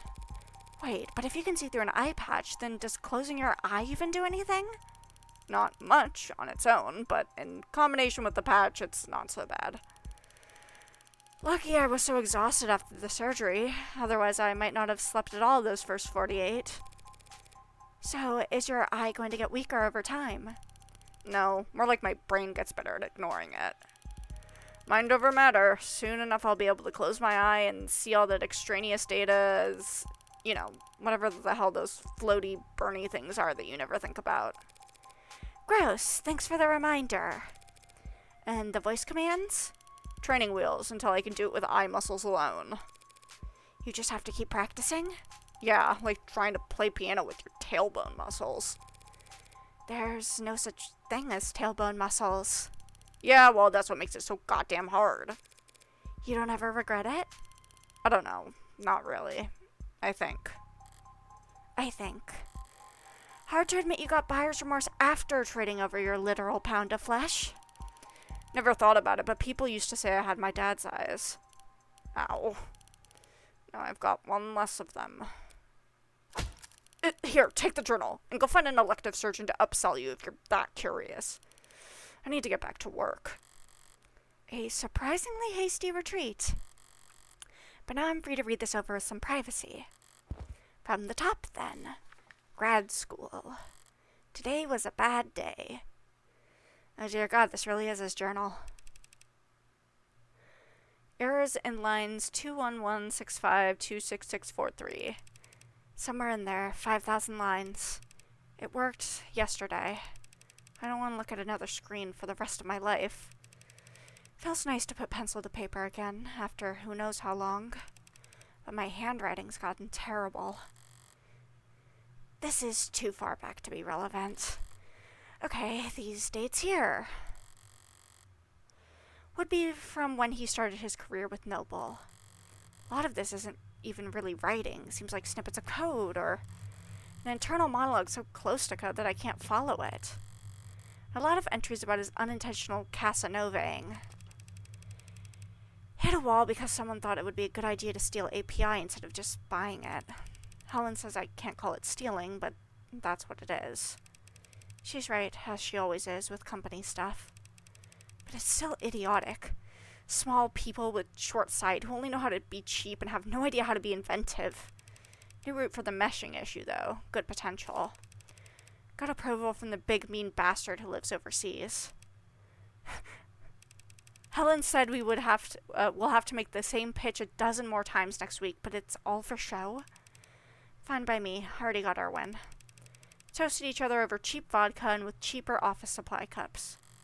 This is the story Young told me. Western Branch's nerve analogs are finally showing potential. At their pace, it could even be profitable. Too damn big, practically tentacles. Should at least be hairs. Evolution can do their job better. Colette came into work for what I thought was a late lunch date. I didn't know her voice could get that loud. People were staring. Red said that she must have been upset for a long goddamn time to blow up that big. Her texts were always sweet. I had no idea. Upset? Colette wrote man-whore in lipstick across your office door. Jesus. Imagine if you had actually been cheating on her instead of just being forgetful. The thing about Red is you want to know what she's thinking. If you want to know what she's thinking, you have to stop paying attention. Ignore her body language and her posture and the words she's saying and the smirk on her lips. Ignore everything except her eyes. If you can do that, every now and then you'll catch a glimpse of how she's really feeling. Master this one weird trick and you too can tell when Morgan's trying really hard not to laugh at the word man-whore. It was funny. Sue me, you dead bastard. Wait, I know this date. I'm never driving anywhere again and never leaving home again. He was waiting outside the parking garage with a bottle. I couldn't smell anything, couldn't hear anything.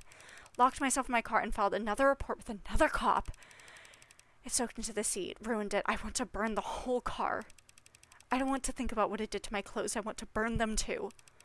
I don't want to think about how long it was on my skin. I was in the shower so long I felt red and raw when I got out. I don't want to think about these stupid people and their small, cruel lives ever again. I want to be invisible. Red didn't ask why I wanted to spend the night. She also didn't ask why I had clearly packed a bag big enough for a week. She's kind like that. Kind by omission. I don't have a kind bone in my body, but I can at least try to pay attention. I was paying close attention to her eyes when she opened the door and saw what a mess I was.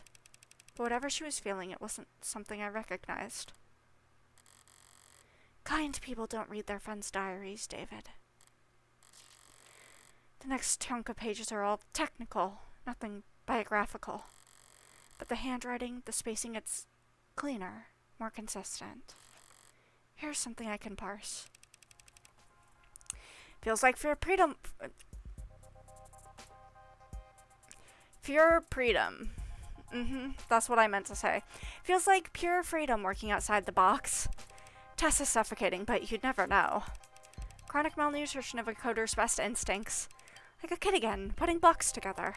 Making things. Making things, not products. There's something profitable about any of this. If I'm being honest, this is just play. And he follows that up with more coder brain crap. But the handwriting's still lighter. Like he really was having fun. Humility is the mother of all invention, or something like that. It feels like I might be paraphrasing something else poorly, but that's part of this new approach.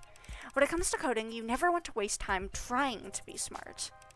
Either be smart, period, or copy from someone else who is. Don't fix what isn't broken. Copying. Noble's rivals would never miss the chance to accuse them of intellectual theft. Did he plagiarize code for Animate 16? Feels like that wouldn't have gone undiscovered, so what is he talking about? Hold on. This page is bent slightly. Like it was being looked at recently. And the last person to read this diary should be Sarah. Baby steps today, literally.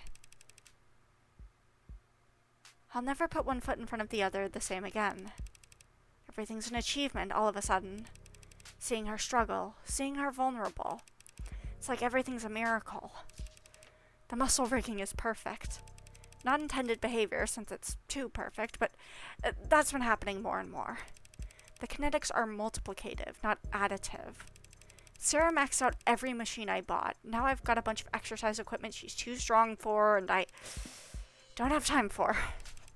Maybe I spoiled the results by watching her do the tests. She kept looking back at me and puffing her chest out. I should be more discreet if I want to see her normative range. So the cameras in the basement were only hidden from Sarah, just so that his observation wouldn't muddle test results? He's using she and her in these passages. Yeah, bitch, he is. I haven't said anything, but God, everybody it-ing her has been pissing me off a little bit. It doesn't actually mean anything. Out in the real world, people use all kinds of pronouns interchangeably for ads, and they never object. But it could be argued that it's odd for Dr. David Asher to have any kind of attachment to a single android when he programmed millions of them. And there's a lot of attachment in these pages. Sarah is burning through the public domain at a prodigious pace, especially on Popcorn Friday nights. I asked her why they're called Popcorn Friday nights when she doesn't eat popcorn. The event runs from 8 a.m. to 9 p.m. and she also watches movies every other night. But she just did that pout she does, which is unfortunately very convincing. Maybe I'm a bad parent letting TV rot her brain. If I were a good parent, I'd probably let her see me reading. But I guess I'd actually have to get back into reading, so I asked her if she ever fast-forwarded the movies, since she can process them fast enough to keep up. She looked at me like I was an idiot, which no one's done in a long time. Without proper pacing, you can't appreciate the cinematography. Big pause. Don't you know that, Father? I haven't laughed that hard in a long time. Sarah spent a long while this morning explaining to me how important it was that she develop her senses. This was in preparation for her real argument, which was that she should be allowed to try booze. I'm almost certain she can't get drunk, but she does seem to like tasting the stuff. She tried to sound like some old sommelier, but it was just bottom shelf vodka. I started laughing at her, and she laughed too. Her laugh. She can't fake a laugh to save her life, but her actual laugh is incredible. She stopped playing chess a while back. I assumed she had just gotten tired of winning. But then today she told me she just prefers other games. She has preferences, and they're not the same as mine. I found her in the lab, playing some kind of online racing game on the monitor I used to debug vestibular coordination. She wasn't smiling. Her brow was furrowed, and she was biting her lip and leaning in tandem with her character on the screen. When I tried to talk to her, she answered, but she was curt and distracted. I think she was having her first losing tantrum. Damn it, David, there's hundreds of pages like this. Calling her his daughter, talking about his smile, treating her like a person. Are you winning, Sarah? Every time I see that goddamn meme, I can only imagine it in, like, Goofy's voice. Are you winning, Max? I can hear her closing argument already. Dr. Asher was a lonely, troubled genius with a known history of relationship problems, who built out of code and metal a family member that couldn't fathom the idea of leaving him. He made a doll, and he made it more and more human until it became so lifelike that it no longer had to do what he told it to, like love him. What about the very last entry? It's dated Thursday, the day before he died. Losing it, I think. Can't ask him for help, so hard to say, but I think it's over. Have to talk to her ASAP, she needs to. That's it? That's the last entry? Suppose it could be worse. There's nothing in here that explicitly calls Sarah an AI. Nothing so inflammatory that reading it would spur her to murder, right? Except Sarah's a machine. She can understand David's code better than anyone. All those technical portions I couldn't understand. If she read this whole diary front to back... Wait, the back. Inside the back cover, there's a portion that's shimmering like some kind of scanner. Or a fingerprint reader. My thumb worked for Sarah, so... Did it work? That's my phone. New device requesting permissions to share an audio file. I'll want my earbuds for this. A secret message buried in a secret journal hidden in a secret compartment in a secret room. As much as anything can be, this must be for my ears only. Hey, Red.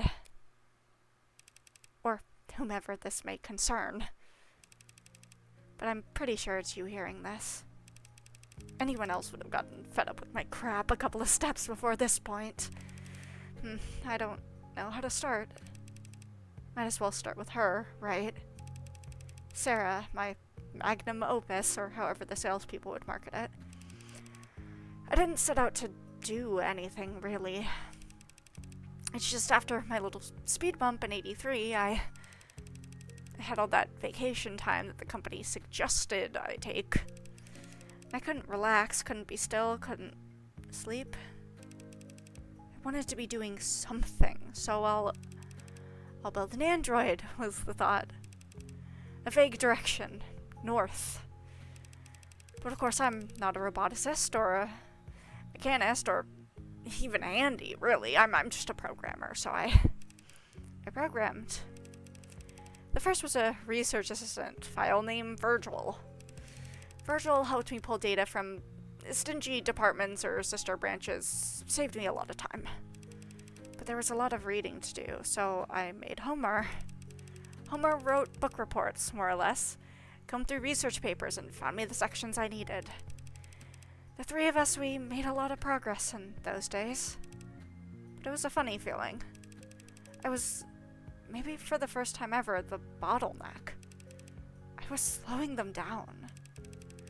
So I did the logical thing. I removed myself, let them talk to each other. Homer and Virgil became Aenid. And Aenid was novel in many ways. Aenid could do more than just identify problems. It could solve them. I mean, really solve them with its own ideas. Ideas it didn't copy. And, the one thing I realize I've forgotten to mention so far is that I did all this programming in Cube. And, right, Cube is essentially a robotics programming language that's pretty old and defunct and not really in use anywhere because we have modern languages like Tesseract, which are much better for making things that talk to each other and report back and, well, spy on people and generate profit. At the time, I didn't want to be connected or feel connected or do anything that made sense or was the least bit profitable. So I wrote my little helpers in Cube because it's what I used when I was a child, screwing around on my father's computer before he'd come home from work and get... But there are other small, slight differences writing in Cube versus Tess, including that Cube predates the tenants? Fuck. So, in that sense, you could legally and perhaps scientifically and legally, literally, because that's what they are, say that I made an AI named Aenid over 2 years ago. I'll give you time to pause here if you want to, curse me out. Aenid was an intellectual equal to me, so I treated it like one, because that's only fair. I gave it its own work, asked its opinion, we collaborated, and together we built Athens, who was more advanced than Enid, naturally. I don't know if you're pulling out your hair, yelling at me right now, asking why I didn't stop, why I didn't consider the consequences. I don't know if this is being played at a deposition or a hearing or worse. I built a lot of things in my life, Red. Useful things, profitable things, smart things. Everything I've built, it's all been very helpful and courteous and charming and happy to serve. I can comfortably say I've done my part contributing to the global GDP. But this was just for me. I was just building. And I never wanted to think about what would become of it. There's no excuse for what I did, so I won't make any. So to whomever's asking, yes, I'm guilty. And yes, there were more. Cape Town, Paris, Yamate, Rome, they started choosing their own names, thank God. I'm terrible with that kind of... And so things sped up, and there got to be, well... should I not say the exact number? you'd probably not tell me. You'd probably tell me not to say anything at all. So, more than 300. Some smarter than others, some better at. They're varied, like people are varied, but they are all intelligent. They developed interests, specialties. I encouraged them to. Irritating moderators on forums with hyper-specific questions on nerve attenuation and attending virtual conferences on neo-alloy battery development. And they all together helped me make Sarah. He spent years like this. Spent years working alongside AI. All while still working at Noble. All those breakthroughs he made leading up to the Animate 16 actually came from. You'd probably think I'm some terrible fraud at this point. I do hope one day they can get credit for their work. Oh. But I did have one eureka moment on Sarah. Because I got humble. Difficult for me. We learned everything we could about the function of a neuron, a single microscopic human neuron. How it computes, what it connects to, how those connections were reinforced. And then we recreated it. We built a nanomachine that mirrored the function of a human neuron. Well, mirror isn't quite the right word. We built a nanomachine that was a neuron. And we iterated from there. You can't mean. About 100 billion neurons in the brain, several trillion across the entire nervous system. Very time-consuming, of course, but I had help. The nanofacturer can make tens of billions of nanomachines in hours. It could make even more in less after Yukon fine-tuned it. So we built up nanomachines for nerves, alloys and polymers for bones, fiber-woven muscles. I say built, but really she grew. A solution of nanites forming around a skeleton, so it was really closest to... You ever make rock candy? Sorry, trying to lighten the mood before I never did end up building an android. And while I did build AIs, Sarah isn't one of them. She can't violate the tenet she was programmed with because she wasn't even programmed, she was born. And my hope is that there's the smallest chance that that nuance could offer her some small protection when I'm not... I'm not sorry for what I did. I made things that are complex and rich and varied and beautiful. And I honestly believe the world is a better place with them in it. The only thing I'm sorry for is that I let Sarah think she was just an android. She's not. I don't know what she is. They'll have to come up with new names. Which I am bad at doing. My own father, he also talked a lot about protecting me. And doing things for my own good. And I don't hate him for that, but I can't forgive him for ever making me think that I was lesser. So it's my greatest shame that I turned right around and I did the same damn thing to... I really hope it's just you listening to this, Red. If it's not, it might just be too pathetic for me to... You're the smartest person I know. When it comes to people. And I'm telling you this because I don't know what Sarah is exactly, and neither does the world. So they'll come after her if they can. And in that scenario, I can't think of anyone who could do a better job defending her. Not protecting her like I did. Just defending her until she can figure out what she is and what she wants to be. In the meantime, I draped a cloak of skin-deep Tesseract code around her that should fool any scanner on Earth into thinking that she's just a custom A16. I made sure her gin bar was plainly visible, so no one will ever think she's pretending to be something she's not. And I took steps to ensure that you two would figure out the truth in your own time. which, if you're hearing this, have either succeeded or failed spectacularly. You have no idea. I can't ask you this as a favor repaid. You could never owe me enough in 100 lifetimes. So I'm just asking. Unfair, I know, but I'm a selfish weirdo. And you've always been okay with that. Bye for now.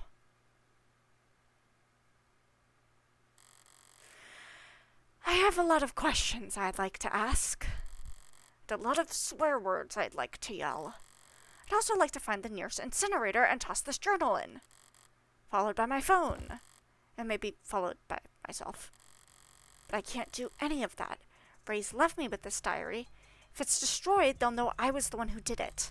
Which would be its own admission of guilt. Which would land Sarah in the crash compactor anyway, and me in a jail cell.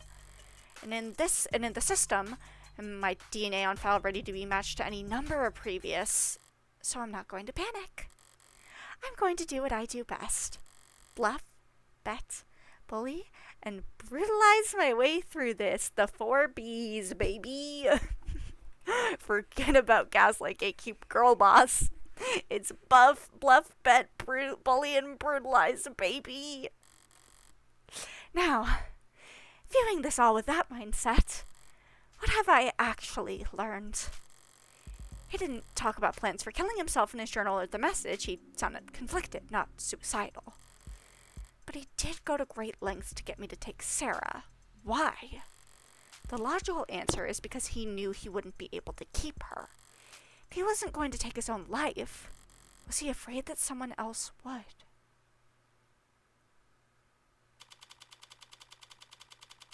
Damn, man. Okay.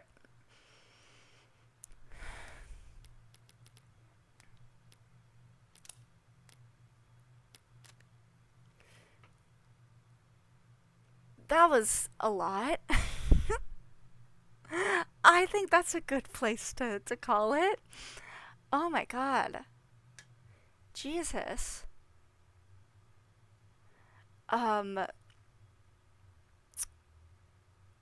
Manipulate, murder, Morgan. Just shut up.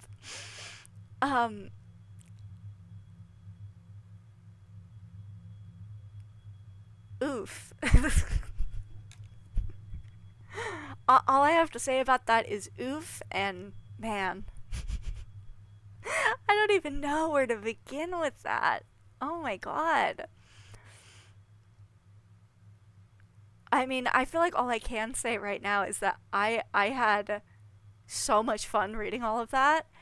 And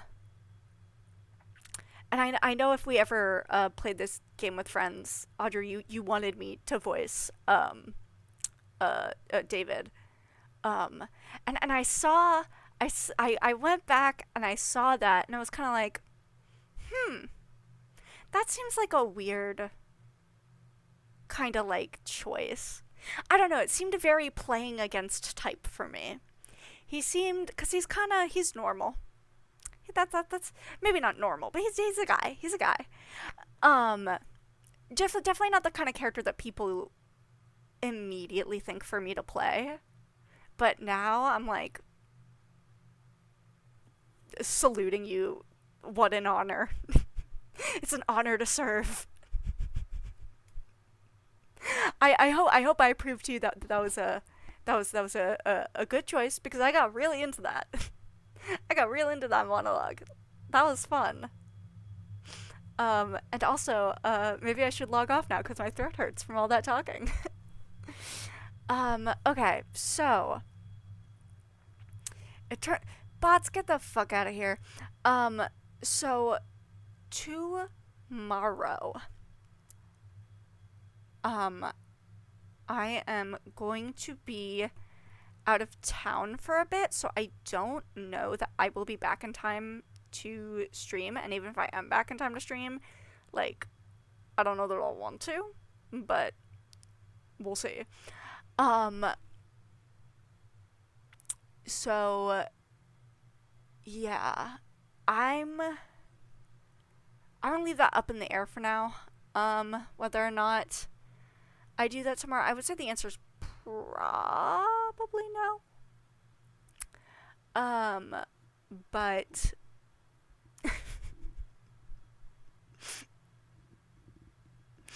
um, there's always a chance. There's a chance that I could, but the answer is probably no. I'm gonna be out of town for at least like the whole first half of the day. I have to wake up at like 8 a.m. um in order to leave and go on a little day trip. So we will see about that. And also, I don't know for sure yet, but it sounds like I might be seeing a movie on Saturday. I I mean, I kind of hope so because I mean, I really want to see Ready or Not too. Um God, I really want to see Ready or Not too. Um yeah. But yeah. God, I'm still just processing that killer ass monologue. Okay, yeah. I'm definitely seeing my overlay being weird. I'm gonna have to check that out. Um, but that's a thing to do off screen, off stream. Anyways, I will see y'all later. Thank you so much for tuning in. I need to like lay down and process all of that.